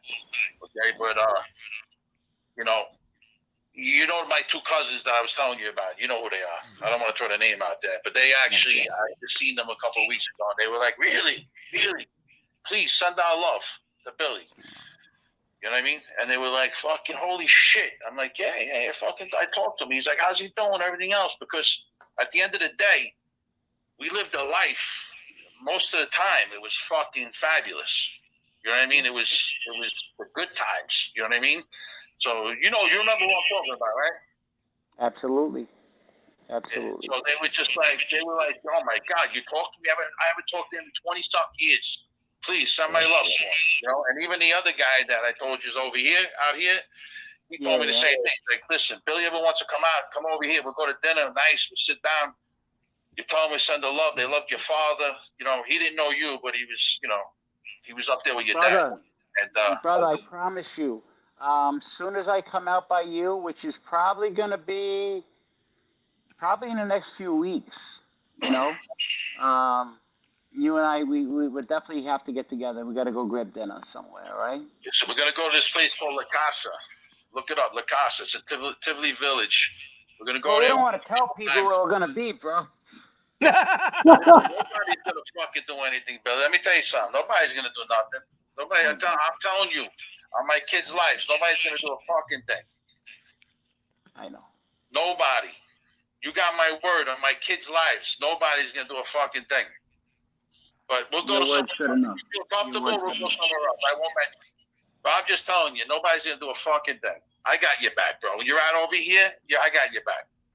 You know what I mean? Nobody's gonna do a fucking thing because I know who you are. You understand? That doesn't change what happened or what it is. It doesn't matter. And I don't give a fuck about the rest of these other guys. All these other wise guys that are out there right now, I wouldn't trust them with $5. They're all fucking. They like I said last time. I used to give them wedgies. They all want to act like what the fuck they are right I now. used to give them wedgies. Yeah. They want to And you come know out. what? When I came home, they were like, "You want to come over here? You want to run the fucking crew over here?" I was like, "Get the fuck out of here! Run these fucking guys. They put a button on anybody right now just to keep shit around." You buy your button today. You buy your button. Yeah, you know what? You know what the crazy thing is? You're gonna fucking not. Nobody. You see the guy Mikey Francis? My grandfather actually got a bad rap. Because back in the day, he was selling buttons. Okay, and I don't know how true it is, but my old man told me, he's like, when the sonny went away, his father went away, they paid the old man off to straighten him out so that he could fucking collect on his behalf on the street. You know what I mean? So, because he had a lot of money on the street and run his rackets and all of that. But I heard he bought his button for $500,000. So, but he's still a smart guy. You know what I mean? He did his thing. He rose up. He did his thing. He was one of the biggest earners out there. You know, so, but Without a doubt. Without a doubt. you know, that's the rumor that I had it, and that's the known fact that the old man, my grandfather straightened him out. He's the one who straightened Mikey out. Yeah, that's So, right. He was a sponsor. That's right. Well, let me ask you guys both something. A question that we've Yeah. pondered on this show a bunch of fucking times. Now, obviously, I don't expect you guys to say anything you might know or anything, but I've always been of the opinion that Mikey Franzese certainly got made without ever killing any fucking buddy, even though back then that was kind of a prerequisite. So from both of you guys, can you confirm that that is absolutely possible, that you could have been made even back then without ever killing someone? Yes. absolutely. That's why the old man got a fucking bad rap. Yeah. That's why my grandfather got a bad rap because he sold him his butt. Yeah. He didn't. Mikey never put any work in. He could say he did. He never put any work in. Not the fucker that I heard of. He just wasn't. That's not what he was there for. You got to remember, his father was fucking huge on the street. Yeah. Huge. Had a huge book on the street. And without his father having somebody loyal on the street, they would have ate it up. Billy, you know that. Everybody would have had their hands in there. Everybody would have.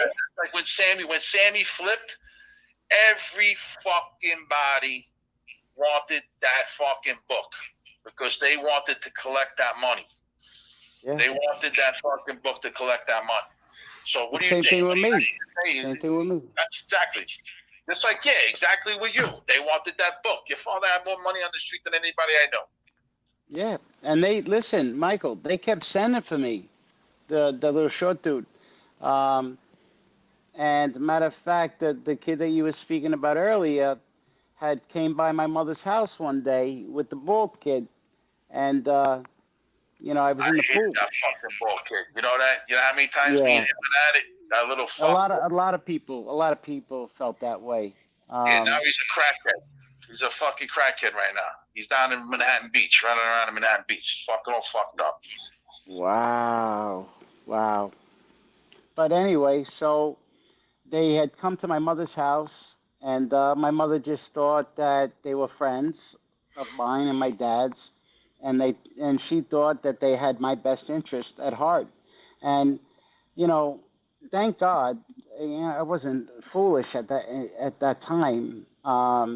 And they literally had said, you know, get out of the pool, you got to come with us.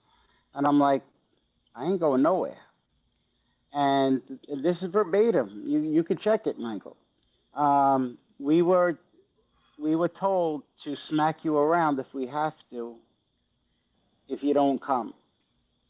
And Isn't that fucking fires me up so bad because yeah, there's no loyalty there. I have loyalty tattooed on me. Okay, I have it tattooed on. It means everything to me. It means everything to me, loyalty. And the fucking fact that they would come in your house and exactly I know who you are because I know exactly, you know who I know who you're talking about. And the fact, believe me, I had an incident with them on New Utrecht Avenue by the fucking barbershop. Remember the barbershop? yeah, the place where we used to go to all the time. Yeah. So these guys wind up hurting somebody around Frankie. So Frankie was like, listen, I need you to go. And I had Handsome Jack's nephew with me. It's after Handsome Jack got shot. Oh, I loved my God, Jackie. Oh my God, I can't tell you. We became really good friends, him and I. But go ahead. Yeah. Rest his soul. So this is after he was in the wheelchair and everything. So Frankie took him under his wing, and he wanted him to earn it. We went over there. The dark-skinned kid and the other bald-headed kid were over there, and they thought they were going to intimidate somebody, but they were. You know what I mean? I told you touch this fucking kid again. You know what I mean? This is not about how big you are. You know what I mean? You're getting too high on that fucking horse over there. You know what I mean? You get too fucking high. They used to, because I used to see them over on 72nd and Forehampton Parkway by the Bentleys. You know, when Joey Amato had to come over there. Yep. Okay? So that's what they thought. They thought they were slick. You But know that I had Chris? He fucking makes the pizza now. He with the fucking weed. What was his name? Yeah, I know. I heard. But I listen. I had my pistol in the skimmer in a plastic bag, and I told him. I says, "You guys need me and want me. You're gonna have to get in, and you're gonna have to drag me out of this fucking pool." So I walked over to the skimmer. I just opened up the top of the skimmer, and I think the answer I got back was, "Oh, it's like that." I'm like, "Yeah, it's fucking like that. Now get the fuck out and don't come back." And it took me. I didn't even know that. I swear, I didn't even fucking know that. I can't even tell you how Is this the first time you're hearing this, Mike? that they went to his house like that. Yeah, I was just with this fucking dark-skinned kid not too long ago. I was not with him. You could ask him. You could ask him. My cousin was like, "Listen, let bygones be bygones." I said, "Get the fuck out of here. You might do that. I'm old school." You know what I mean? This is the same kid that smacked you around. I'll fucking hit this kid in the head with a fucking bat right now. Get the fuck out of here. Because we went to dinner and fucking he brought this kid over. You think I don't remember? My father used to tell me, you can't be half pregnant. Okay? He's a nice kid. He's a nice guy, right? Yeah, he's a fucking nice guy. Yeah. Fuck out of here. The fuck out. He was like, "Mike, let things go." And nah, I don't fucking forget, bro. Get the fuck out of here.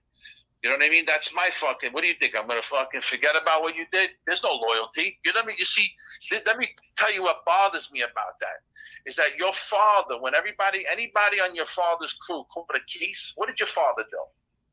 He paid for everybody's bail and he paid for everybody's attorney. You understand? Yep. So the fucking fact, and we were all jealous of that because your father, I mean, he had the fucking money. You know what I mean? But he paid for everybody, and he had to pay for everybody's fucking attorney and everybody's bail. And that was a great leader because you don't create rats that way because you feel like you got somebody behind you. You understand? That's right. You got somebody. Right. The fact that they came to your house they should have came to your house and sat there with fucking pistols and said, "Yo, Billy, anybody comes here, we got." That's what they should have did. But they didn't. But they didn't. It's all about fucking greed, these cocksuckers. Yep. He's probably going to listen. He's going to listen. He'll hear it. He'll fucking hear it. That's all right. And to think because, the short guy, he wanted the book. And I wouldn't give it up.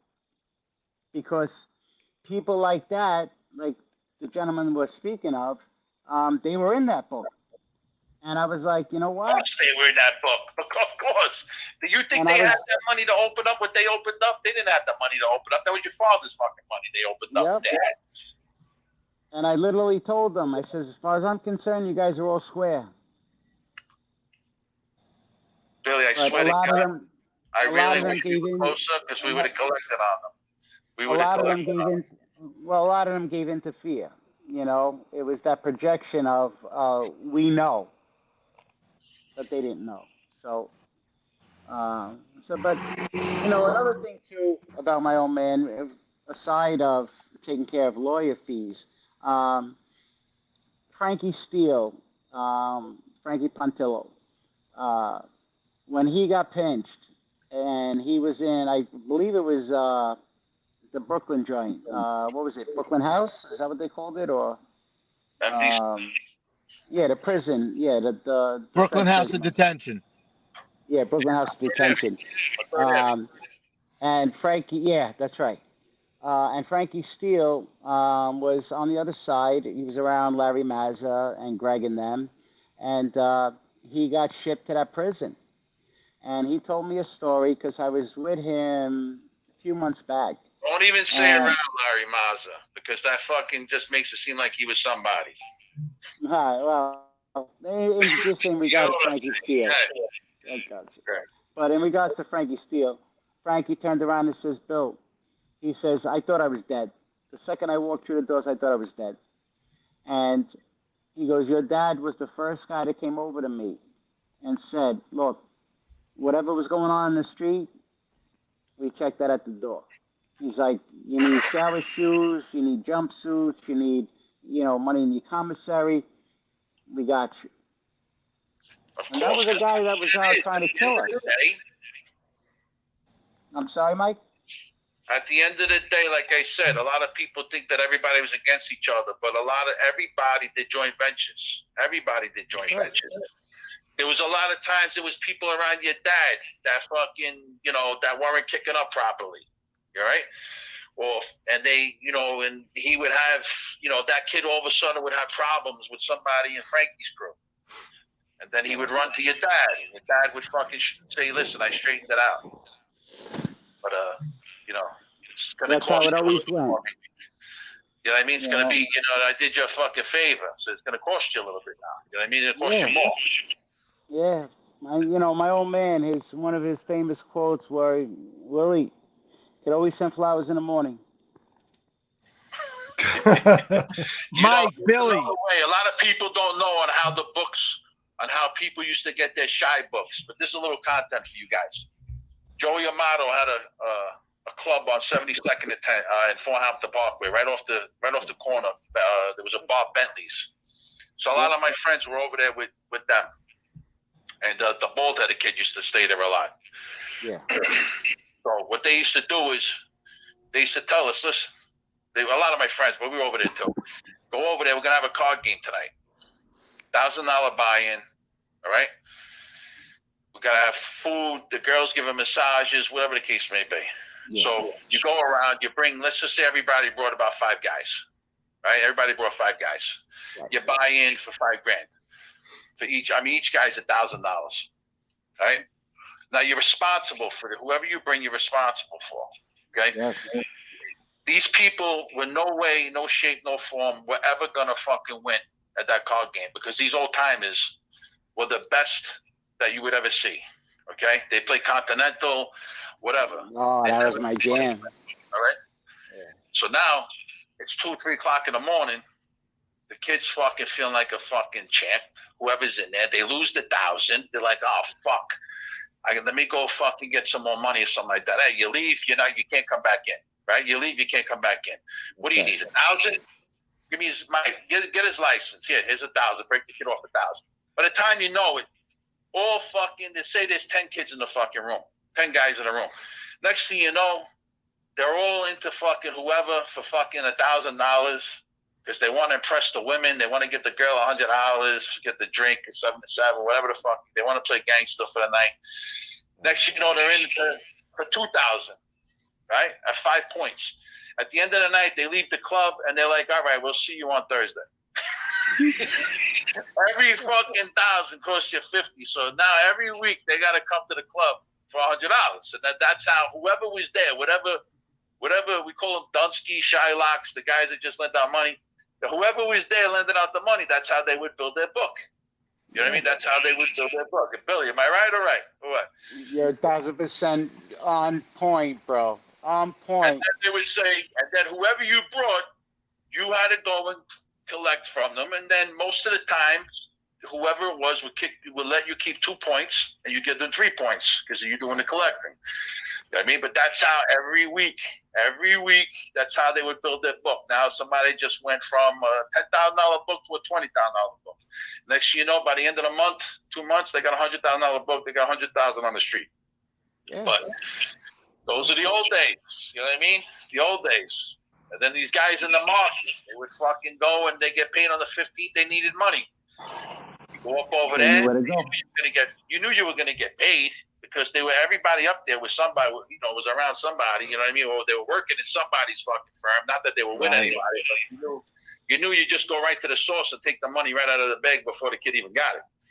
And the guys and the guys from 72nd and Fort Hamilton, man, I remember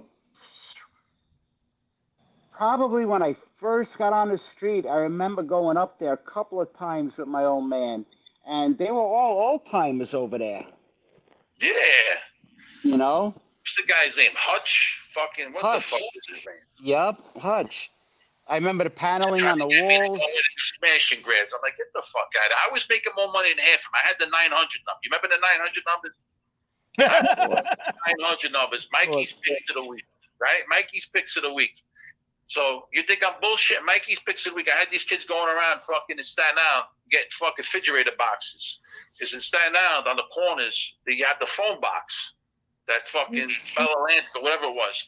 And this kid would have a fucking, not a rotary phone, he'd have the fucking dialer.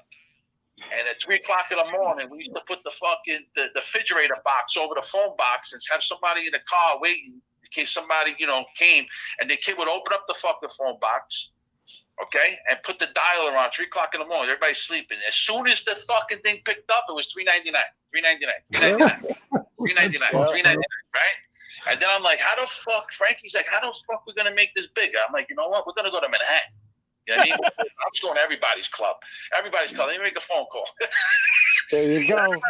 Let me make a phone call. $3.99. As soon as it picked up, you would try. Nobody's gonna question the $3.99 on their fucking phone. You know what I mean? But if they did, they don't even catch it. They don't even catch it. Yeah. We had the beepers where you could send messages, and we sent back to $3.99 or whatever. But fucking, I was going back cracking fucking Frankie or $5,000 a week. There you go. Could I interrupt for 1 second? And I just gotta say that FBS, I think this is one of the most historic shows you have ever had on. Yeah, I'm loving it. This is amazing content. I'm loving it. I'm gonna sit back and shut up. I'm sorry, Mike. I just had to say it. This shit is incredible. Thank you for sharing it.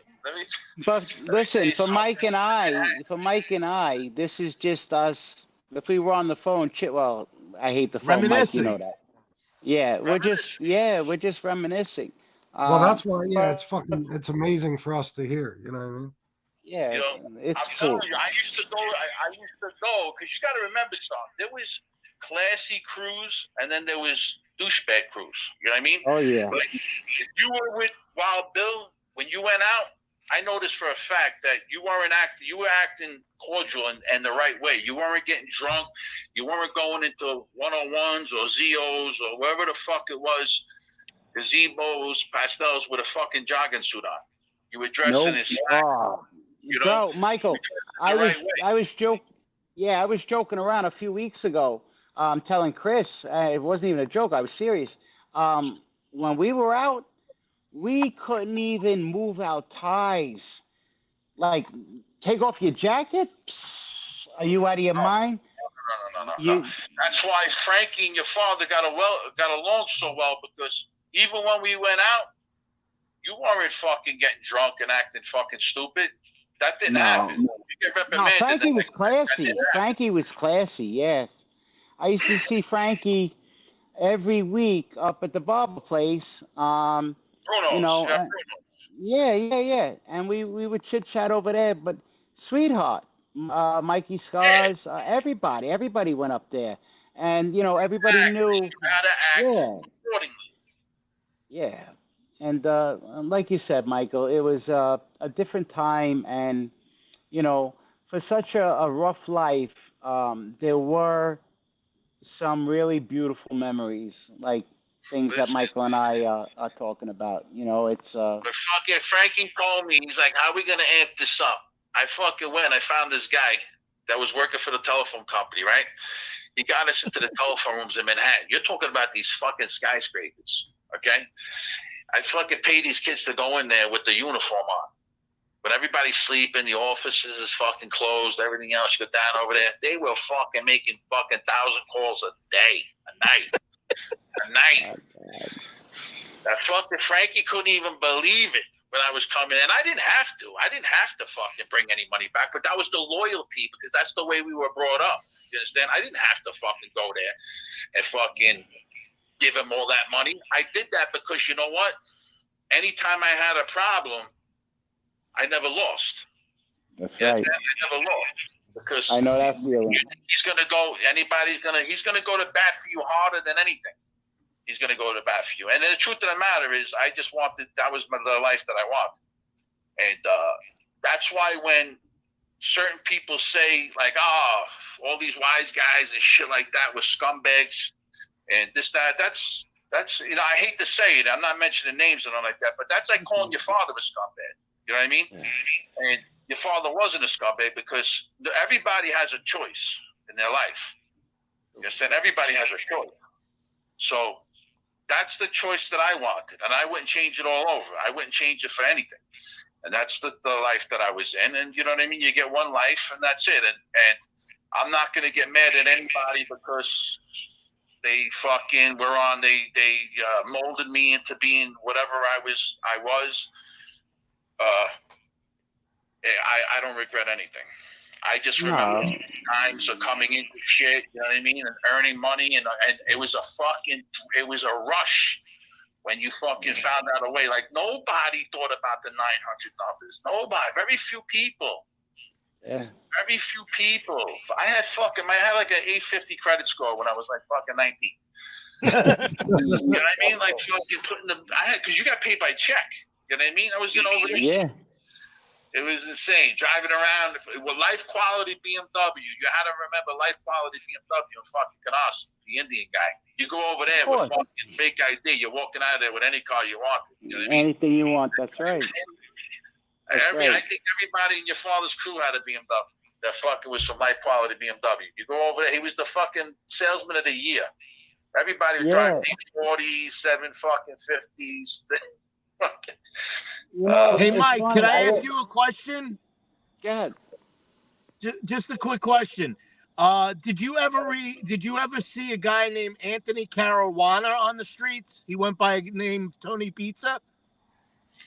Yeah, he was the boss. What are you kidding me? He was the boss, that guy. Nobody fuck with that guy. Yeah, I've been hearing stories, and I hate to interject, but I just wanted to find out because, you know, he goes around. You know, I heard Sammy reported to him. Anybody that thinks that I'm full of shit, I give him my address. Okay? I'm not a tough guy, but you know what? And it doesn't, because there is no tough guys left. I'm just a guy. You know what I mean? Let them speak. They'll probably start talking shit about me. You know what I mean? They'll talk shit about me, whatever the case. They can talk shit all they want. You know what I mean? But they can't talk shit about Billy. And I'm over here to tell you because Billy lived a life. Billy lived a life. You know what I mean? We all lived a life. But Billy, I got to tell you, bro, you were like, you know, you were up there, bro. Your father was fucking cashed up, cuz. You know what I mean? You know the way it was. You know, Billy, everybody was envious of Billy. That's why, you know, I think that when what happened was jealousy at the end. You know what I mean?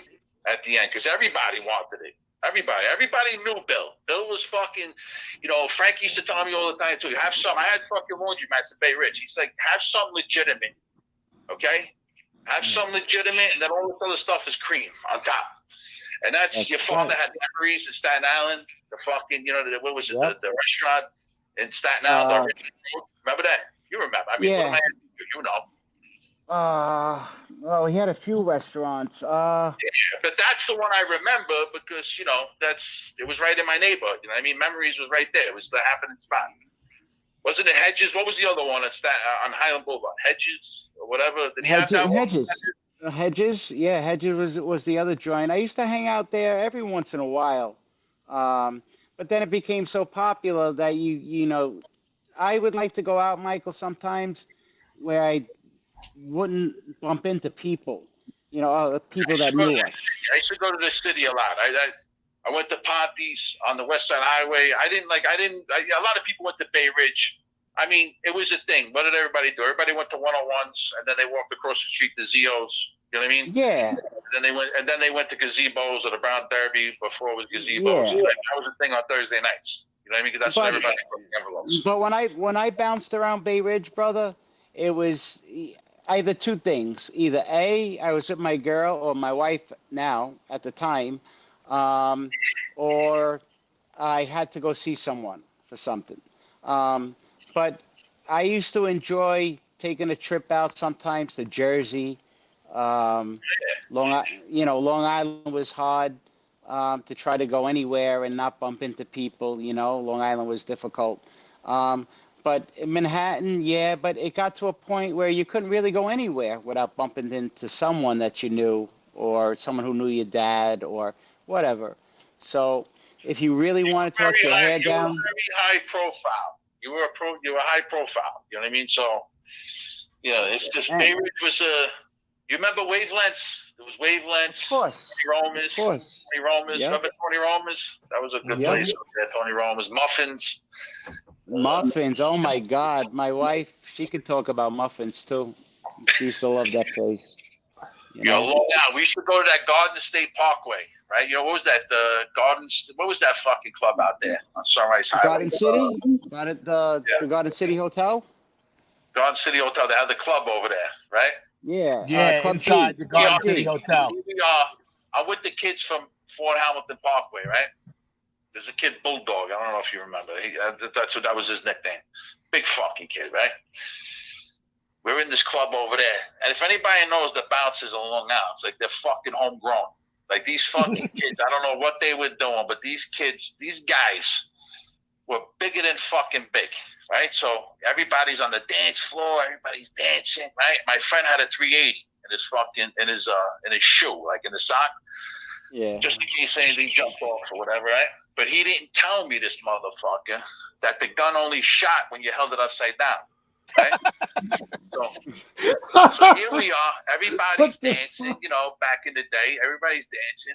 And fucking all of a sudden, my friend Freddie fucking gets into a beef. We start with these kids from fucking Staten Island, from Springville. And we start fucking getting into it. And these fucking bouncers literally pick us up by the back of our necks like we were puppies. And threw us into the fucking back alley. Right? And we're like, what the fuck, right? So now it's me and fucking Freddie and Bulldog, and fucking Bulldog goes over, gives the guy a shot, nothing. I said, we ain't got a shot. If he hit this fucking guy, we don't have a shot. These guys gave us a fucking beat, right? I'm like, give me the fucking gun, you cocksucker. Give me this fucking, they're beating the fuck out of us with 2x4s, right? Not even kidding you. I'm pulling the fucking trigger, trying to shoot this guy in the leg. You know what I mean? You know what I mean? Try to shoot him in the leg. I'm like, what the fuck? Boom, I'm getting hit. What the fuck is going on? He's got, you gotta hold it upside down. I'm gonna hold it upside down. What the fuck are you talking about? This fucking thing. By the time you know it, our friend pulled up, we had the Trans Am, we jumped in the fucking car, the guys were beating the fucking car. Oh, bro. But you took your lickings, you know what I mean? We didn't go back. You took our lickings. Nah, of course not. I wasn't looking to kill the guy. I was trying to like fucking shoot him in the leg. What's up? I would tell you a funny story. Without going into too much detail because I got a jet, but we were out in Westbury, and it was Andrew Dice Clay's HBO special. Oh, yeah, I remember. I was dating a girl that was right on the front row. You probably know that. Yeah. So the show is being televised. So I'm with, I'll say it now, it don't matter. I was with Frankie Camp, and we were about 20 other guys from downtown Brooklyn. I mean, we were a lot of guys. We were in limos, and my father sent us down to the show. So, make a long story short, there were certain seats that were saved for myself and a few guys. And as we're walking down to go to our seats, there's these, I don't know if it was 3 or 4 of them. If you looked at them, you would have said 4, but they were huge.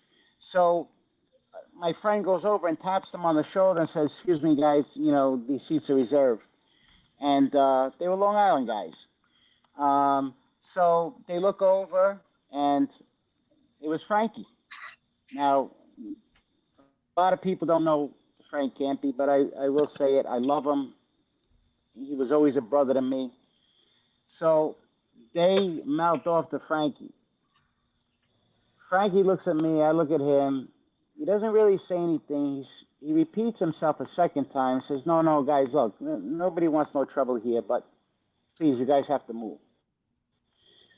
So the guys look up and give him another bad answer. So next thing I know, I walk down. There were some folding chairs, also in the area. And the next thing I know, Frankie looks at me. I look at Frankie, and I walk over to one guy. He went to go stand up. Boom, he got hit with a shot. He went down. The other 2 guys went to go get up, and Frankie was his nickname was Mad Max. And this guy, Frankie, manhandled these other 2 dudes. And before you know it, like you can see, like from the rafters, guys start running down. Now, I didn't know if it was our guys, if it was their guys. Turns out it was our guys. So by the time guys saw me mixing it up, brother, these guys got such a beating. They got hit with the folding chairs. Long story short, my shirt gets ripped, and they're telling me that the cops are coming. So I'm like, oh man, the last thing I need to do is to get pinched on TV, and I know my old man's probably sitting home watching the show. So as the camera's panning, my dad knew exactly where we were seated. So in one scene, he sees me sitting there. Then another scene, he doesn't see me sitting there. He's like, where the fuck is my son? So my beep is going off with an 08. It's my old man. I'm not answering the page. All of a sudden, there's an 08 911, and that all bets are off at that point. 911 comes in, you can't duck that call. So I get on the phone, I'm like, what's up? He's like, hey, where are you? I'm like, I'm in Andrew Dice Clay's dressing room. He's like, what? Why? I'm like, it's a long story. Funny story. I said, but I'll tell you when I see you. And so I go back to the seats. The cops are combing through the crowd. And the shirt that I had on was torn. And my dad happened to see it on TV. That's it. And yeah, that was it, man. That was it. So we got to the parking lot because they were threatening to stop the show. I think you guys could probably find the show. I'm sure it's out there, for people to see. And so we get to the parking lot, and all of us are out there. And there's a couple of ambulances, in the parking lot. And the 3 dudes from Long Island, muscle duck dudes, are in the back of this ambulance. And the cops are trying to question them, saying, hey, just, point out the guys that hit you. Now, my hands were already fucking jacked up, So they look at us. They look back at the cops. They look back at us, and they're like, you know what? It happened so fast that I can't tell you if that's the guys or not. And the cop's like, well, no, but look at his hands. His hands are all fucking fucked up. I'm sorry, we can't ID them. Those are good guys. They would stand up, man. They would stand up. So, but when I got back home, Michael, I could tell you. Yeah, like, my old man looked at it as like, that's an embarrassment, You know, And Billy, I know you that's gotta go. I know you gotta go, but one time we should talk about what a lot of people don't. I'm gonna say a name, Montel Williams. People don't know Montel was mixed up in a lot of shit too. Is that Montel right? Williams.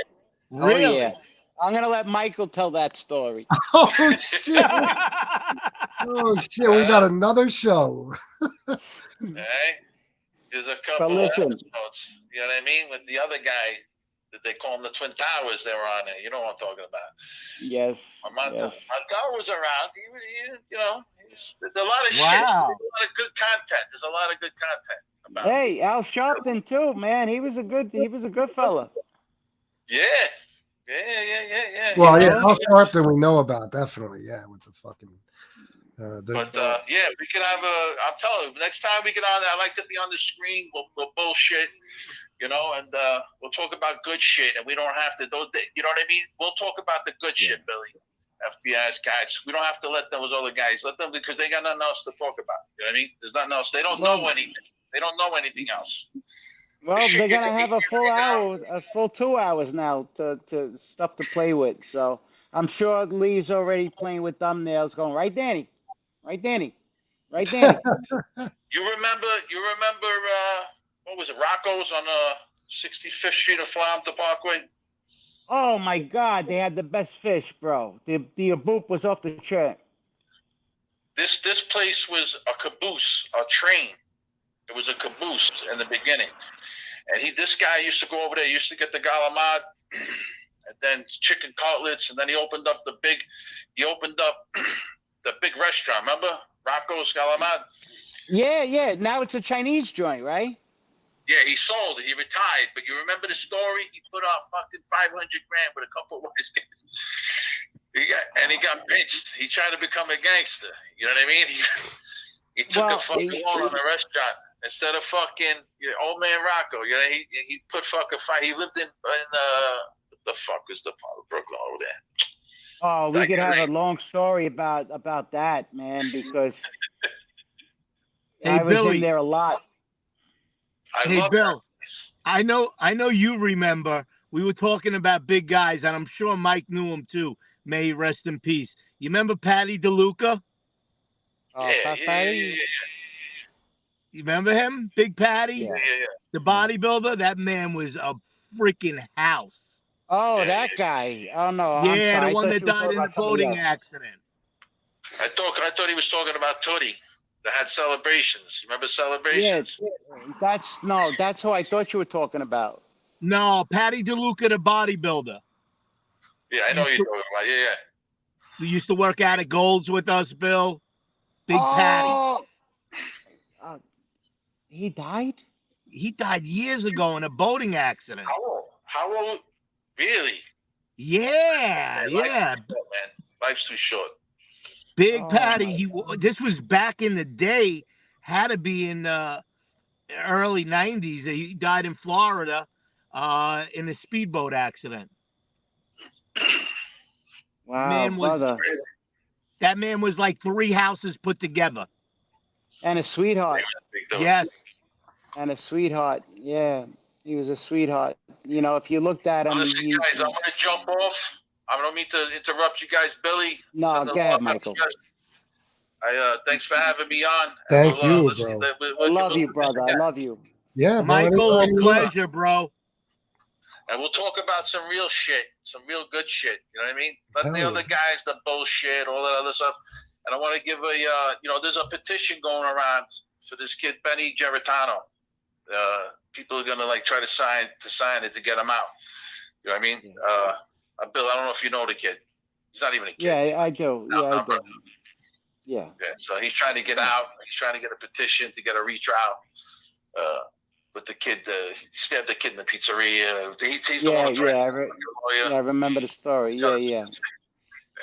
You got to respect the fucking kid. The kid he's out there. You know what I mean? He's listen, you know, if there was anything that needed to be done, Benny didn't give a fuck about going alone.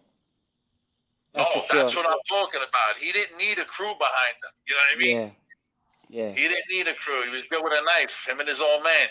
They were good with the fucking knife. He used to fucking, him and my father, they used to come to the fucking house. They were tight.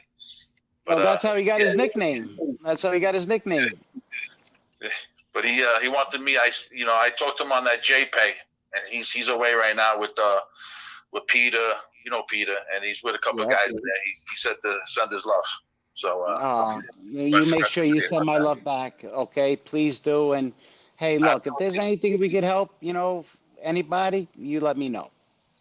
All right, buddy. You guys be good. All right. You guys have a good night. All right. You too, I bro. love you, brother. Thanks for everything, Mike. Bye-bye. Take care, Mikey. Brooklyn Rob won. Yes, that was Patty who owned the funeral home. Shit. Great stuff. Great, That's Bill. amazing, bro. Bill, thank you. Yeah, Amazing. What are you thanking me for? I didn't do anything. Oh, please, bro. Having you two guys on here chopping it up, I was fucking spellbound, bro. I could have just sat here all night and just listened. You know what I mean? It was Thanks, good shit. FBS. I know I'm chopped liver.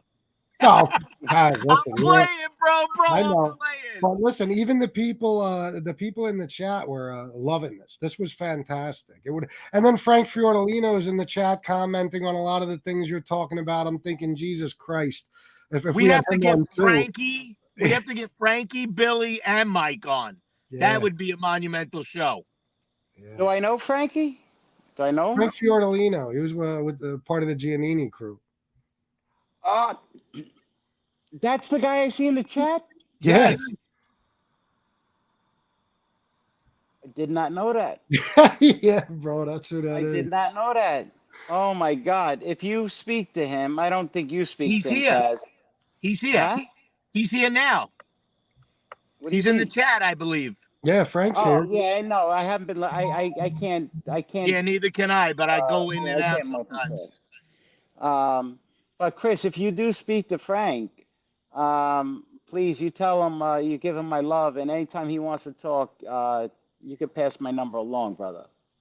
It's okay. Oh, absolutely. Yeah, definitely. I told you I leave my phone number at your discretion. Yeah, he said hello, Bill. Yeah, he's right in here. Yeah. Hop on, Frankie. We'll have a marathon. I gotta go. I'm not gonna rush Frankie. I don't want to rush the guy. But if Chris comes on tomorrow, if I can't come on tomorrow during the day, I do have some.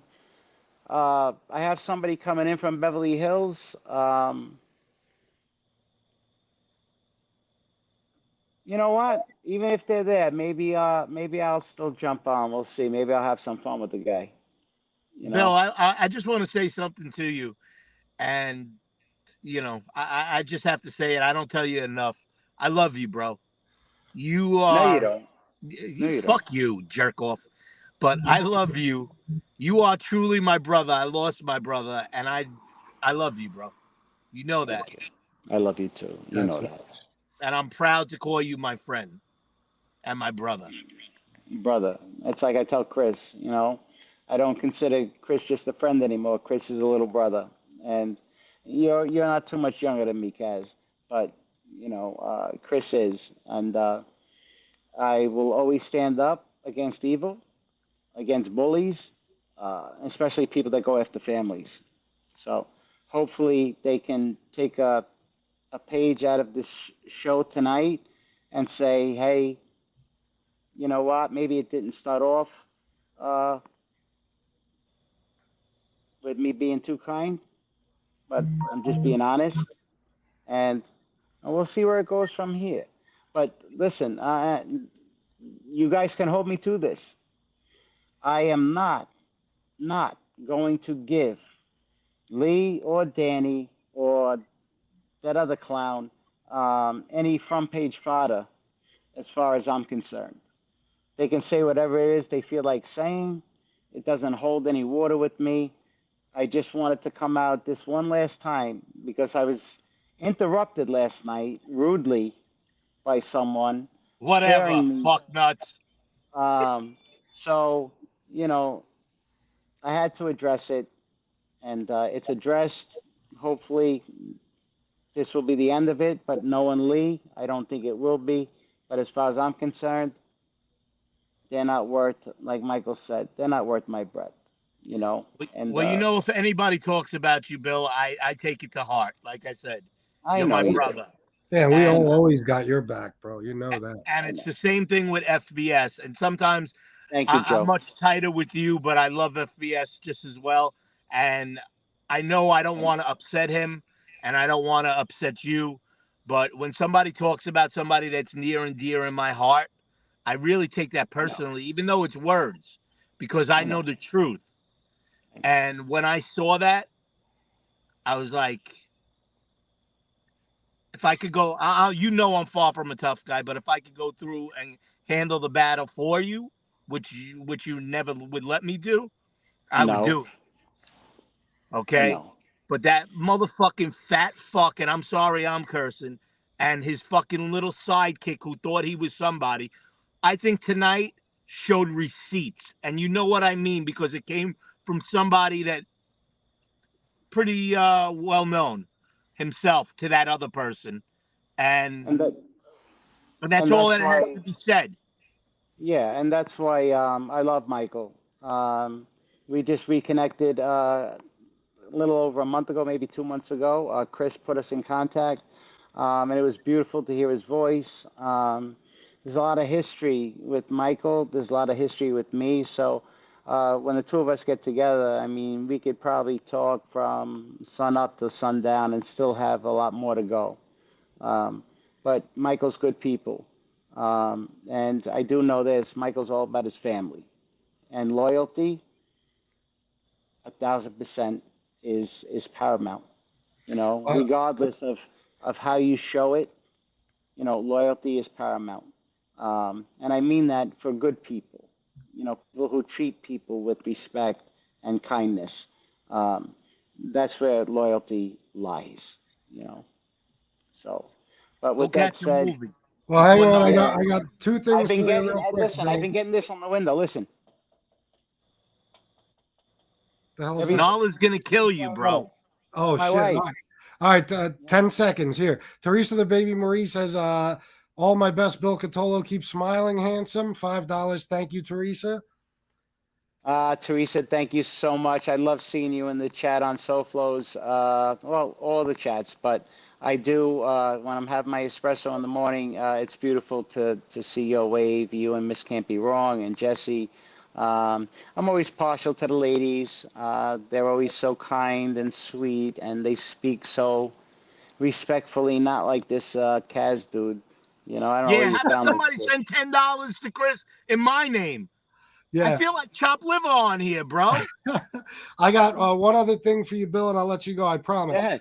Five Yeah. dollars from Jenko Abindondo. He said, "Great show as usual. Always special when Mr. Cutolo is on. Please ask him what his choice of cigar is tonight." Oh shit. You What was I cursed. smoking? Five Oh dollars my in God, you're Chris's right. kitty. Hold on. Took the Hold label on. off. Hold Come on. on, No, the somebody, don't reason let me why. down. Send in a donation in DJ Kaz's name. Somebody, Wait, hold please. on, hold on, hold on. The reason why I have to check it is because the cigar was given to me, um, and I never smoked it before, but I like the label, and this gentleman told me it's a really good cigar. Um, Let me see. You know, why am I even gonna be able to read it? Wait, hold on. Put on your glasses, old man. Fuck you. Oh, see what you did? Uh, it's called something Jim. Um, if I can show you what the label looks like, I don't know if that would help you guys. But I don't. Mitch is. Oh Let yeah, me I've never even see. seen that, but I don't. You know me, I haven't seen many. All Whatever. right. But Yeah, maybe he knows actually, what that is. um, don't worry about it. When I get my glasses on inside, I will forward it into the chat tomorrow. Um, but it was a pretty decent cigar. It wasn't bad. Um, so what does that say? FBS. I send you one for him too. Yeah, Okay. Joe is going to be sending me some cigars. No, I know I made you a promise, and I haven't gotten up to my cigar guy, but usually over the weekend. So trust me, my brother. You're gonna be smoking some. I'm gonna try to get you away from whatchamacallit, the ones that you like, the Compromisos. compromisos. Yeah. Oh, Matter of fact, when I did I the got one armchair, left. I did the armchair the other day, and I was speaking about you, Chris, and I had said that it was that particular cigar you enjoy. I said, but I am going to put some cigars together for Chris. I'm going to send them out to him. Um, you know, I want you to enjoy some $30 cigars, and let me know what you think. Gladly. All Absolutely, right. bro. Listen, thank you for coming on tonight, bro. This was fantastic. Nah, The show nah, made my thank night, you. bro. Nah, thank you. And listen, I love you, Kaz. I love And you, bro. Chris, I'll speak to both of you guys probably tomorrow. Yeah. All I'll right. Sounds text good. you. I'll text you when we get off here. You better go inside because I think Nala's No, don't behind text you with me. a knife. Nah, don't text me. Don't text me. I'm going to the movies. Um, I so if I gotta don't text answer you, you. What are you going to see? I'm supposed to see that movie Smile, but my wife is telling me she doesn't like horror flicks, so I don't I know just what the fuck saw it. I what just else. saw it the other night. Yeah. And good, no good. I'm going to tell you the truth, bro. I was so exhausted. I fell asleep like 5 times, but Shanna and my stepson loved it. So, Oh, all right. yeah. Okay, so it's 2-1. All right, so Yeah. yeah, I'm gonna go see it then. Yeah. There you go. All right. I love you guys. I I love love you, you Bill. guys. I Love love you too, bro. everybody in the chat. Thank you for showing up on Chris's show. Thank you to everybody that donated to the show. And I will keep trying to pop in, with Chris from time to time if that's what Chris wants and that's what everybody else wants. Yes. I'd love to. I enjoy kicking it with you guys. I really do. And Oh, it's a before pleasure. Bill leaves, I have to say this for him. Please follow the 11th Avenue podcast. Yes. Hit the like bell, hit like, comment, subscribe, tell your friends, tell your enemies, tell anybody you want. Please have them come Uh, down and check out the 11th Avenue podcast. A lot of great things Yeah, coming up. listen, if I don't mention it, I'm probably gonna get a beating from Jeremy and And Bear over Skylar. there. Yeah, so I call him Bear. The guy Yeah. is huge. He's like three of us put together. I got to get on a ladder to talk to the kid. Um, but so yeah, 11th Avenue podcast. Do I have to say it's on YouTube? I mean, because No. like when I post on Instagram, it's we have the 11th Avenue podcast page. So I wonder if people are getting it confused. Like, am I following on Instagram? Is it YouTube? So Well, follow again, us I'm on still learning. Instagram and also subscribe on YouTube, please. Okay, you heard Kaz. No. You heard Kaz. All right, I love you guys. Love you too, bro. Oh, Have a good night, man. All right, Enjoy give the my love movie. to the families, guys. Okay. all Yep. right. Same. Good night, All right. Hey, everybody. MBS, I'm not going anywhere till we get a donation in my name. I Fuck think this. you already did. Dave, I was reading your comment. Bill had to go, so I don't want to hold him up with anything else. But I'm sure Bill would have no problem speaking with you in private sometime. Email me. I'll figure it out without a doubt. Thank you for the $5. Hey now, $9.99. DJ Kaz for life. There you go, bro. Hey now. Thank you. Hey now. Hey now. Hey now. Hey now. Teresa, the baby Marie. It's $2. Say DJ Kaz's name. DJ Kaz, DJ Kaz, DJ Kaz. Yeah, now that Billy's off the screen, now I get one. Bro, listen, that was a hell of a show, bro. Bro, that was historic. It really was. You know what I'm saying? That was, and I would chop off the first part. Well, no, people want to hear the first part of it, but once him and Mike DeBella just started talking, like you said, I was mesmerized. I just sat back. I said, excuse me, I didn't say that. I said, now I know, like when we speak sometimes, and I say, when I see you sit back, you're like, yeah, I just sometimes just sit back and take it in, and I'm like, wow.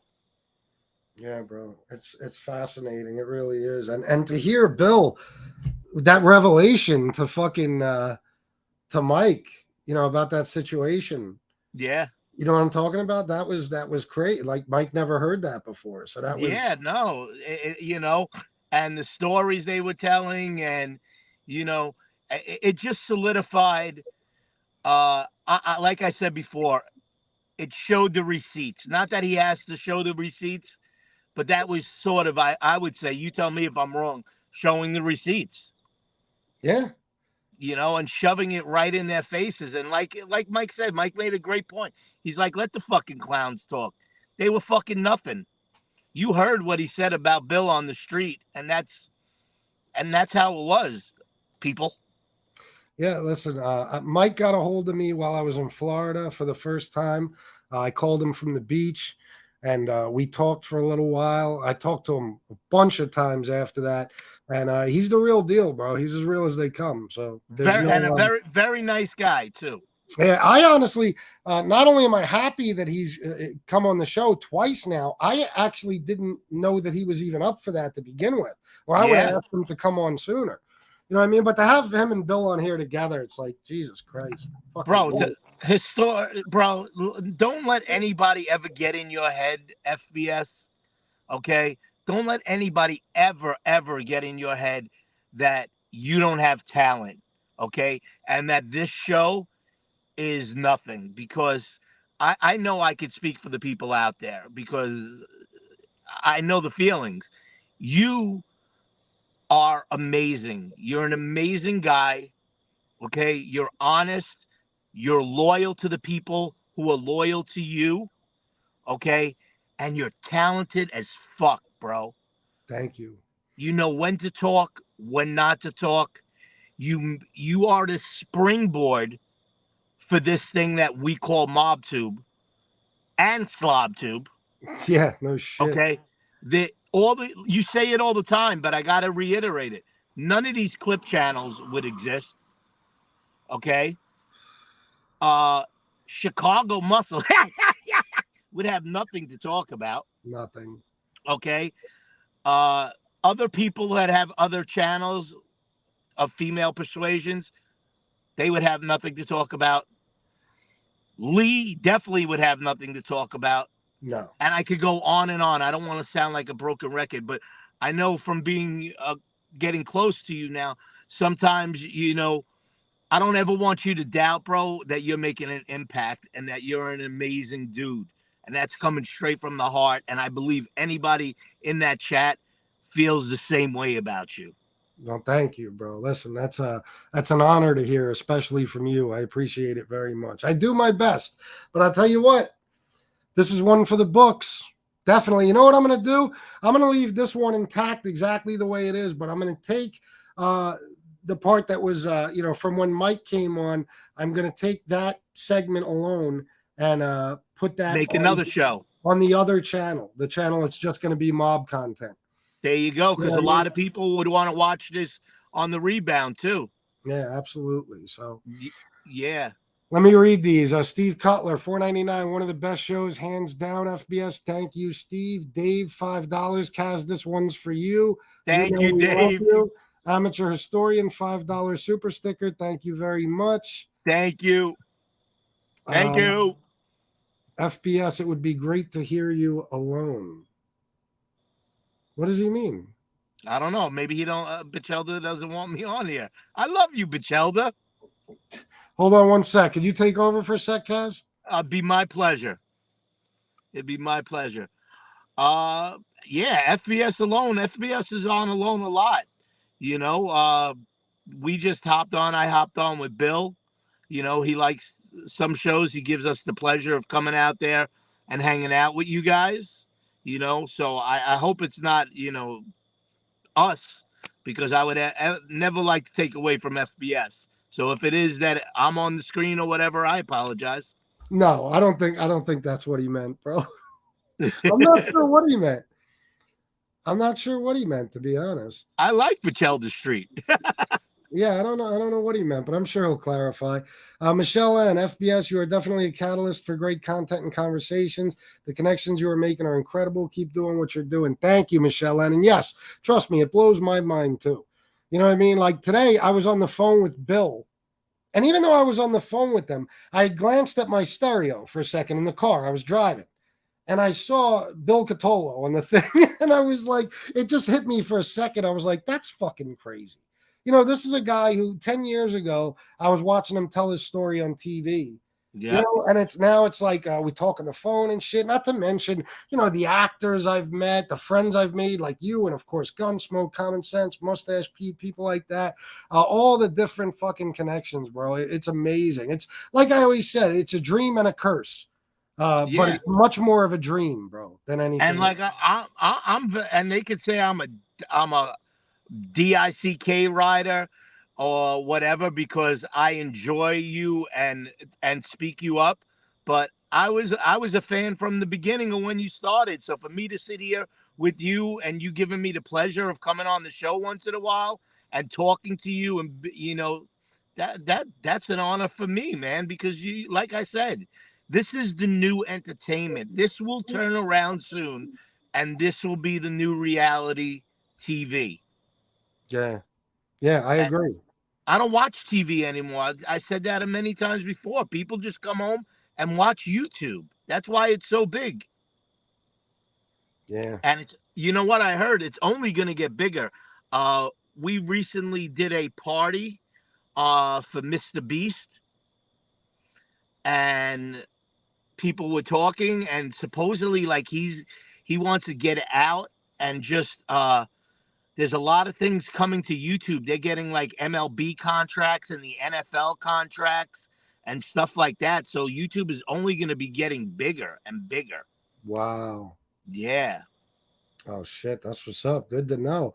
Common Sense, I can't find your Common Sense. Then he said he sent a super chat and I can't find it. What the fuck is going on tonight? Oh no. Shout out to Common Sense. Common, I missed you tonight, bro. I feel lonely on the screen without you. I'm going all the way back.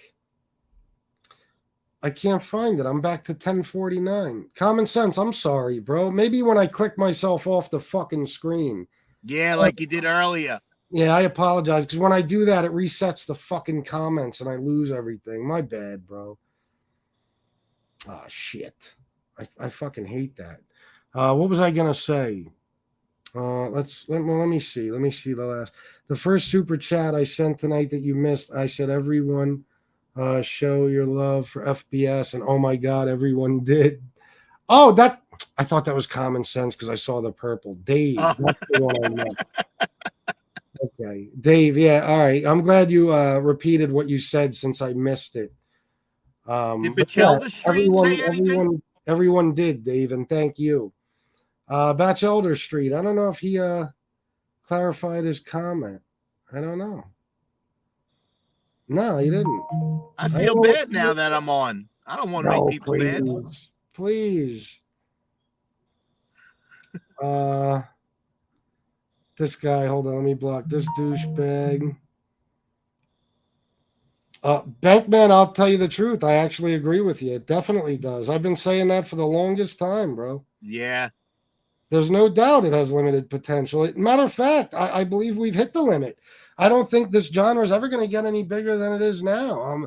Mob shit is fading away. You know, they don't even really make the movies anymore. You know what I'm saying? It's just people are bored with it. And why wouldn't they be? There's not a whole lot more to tell. Now, like tonight, that's a different story because you're hearing shit that you've never heard before. It's not like coming on here and telling a story for the 50th time about the same mobster. You know what I mean? It's a different thing. That's why that's fascinating. I could listen to that shit all day. But yeah, it's not going to, the only thing that'll make it grow, and this is the honest truth, is more and more cooperators are going to come out and start telling their stories. You know what I mean? That's it. That's the only way, really. Yeah, and then when you get those conversations between these guys that knew each other, such as Mike knew Billy, Billy knows Frank, you get Frank and Billy on a show with Mike and they're talking, you just sit back and that's stuff that you really don't hear. No, absolutely. That's people just catching up and talking about the life that they lived. And that's why we all are fascinated with that stuff, not the regurgitated stories on, the bosses and stuff like that. This is like really interesting. Yeah, and you know what? I've had the first show with Jimmy Calandra and Bill Cutolo on together, and now the first Yep. show with Bill Cutolo and Mike DeBella. It's amazing. Shout out to Jimmy. Yeah, Teresa the baby Marie, I'm sorry to hear that. Good luck, and I hope you feel better soon. That's not good. I wouldn't fuck around. Get right to the ER, please.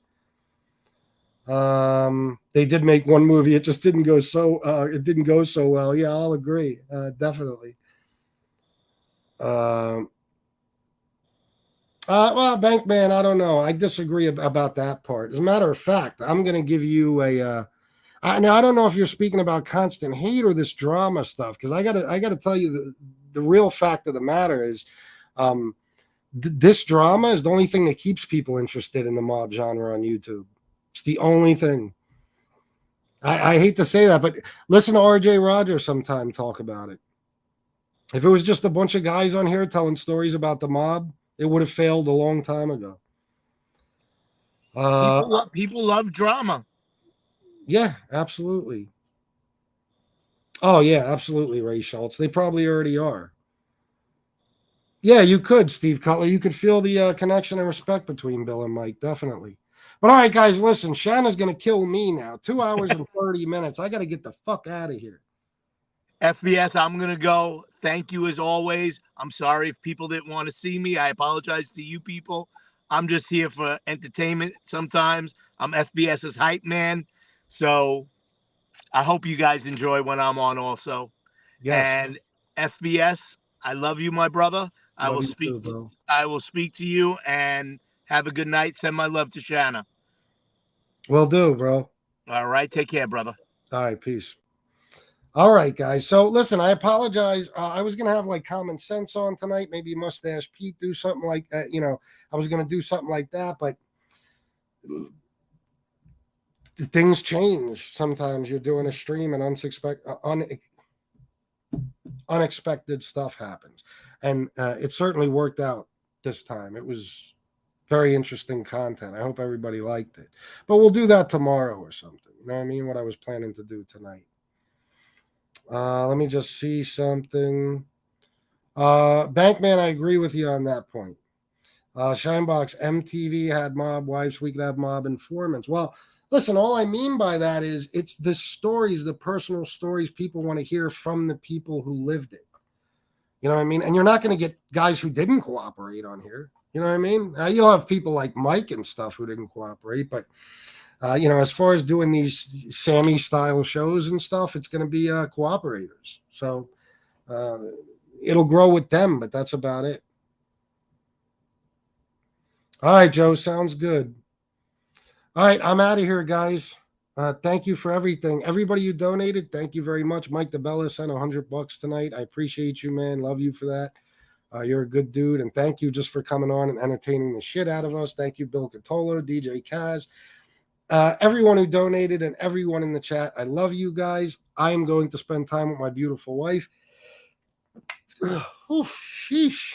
And I will see you all tomorrow. All right. I love you all. And until next time, salute.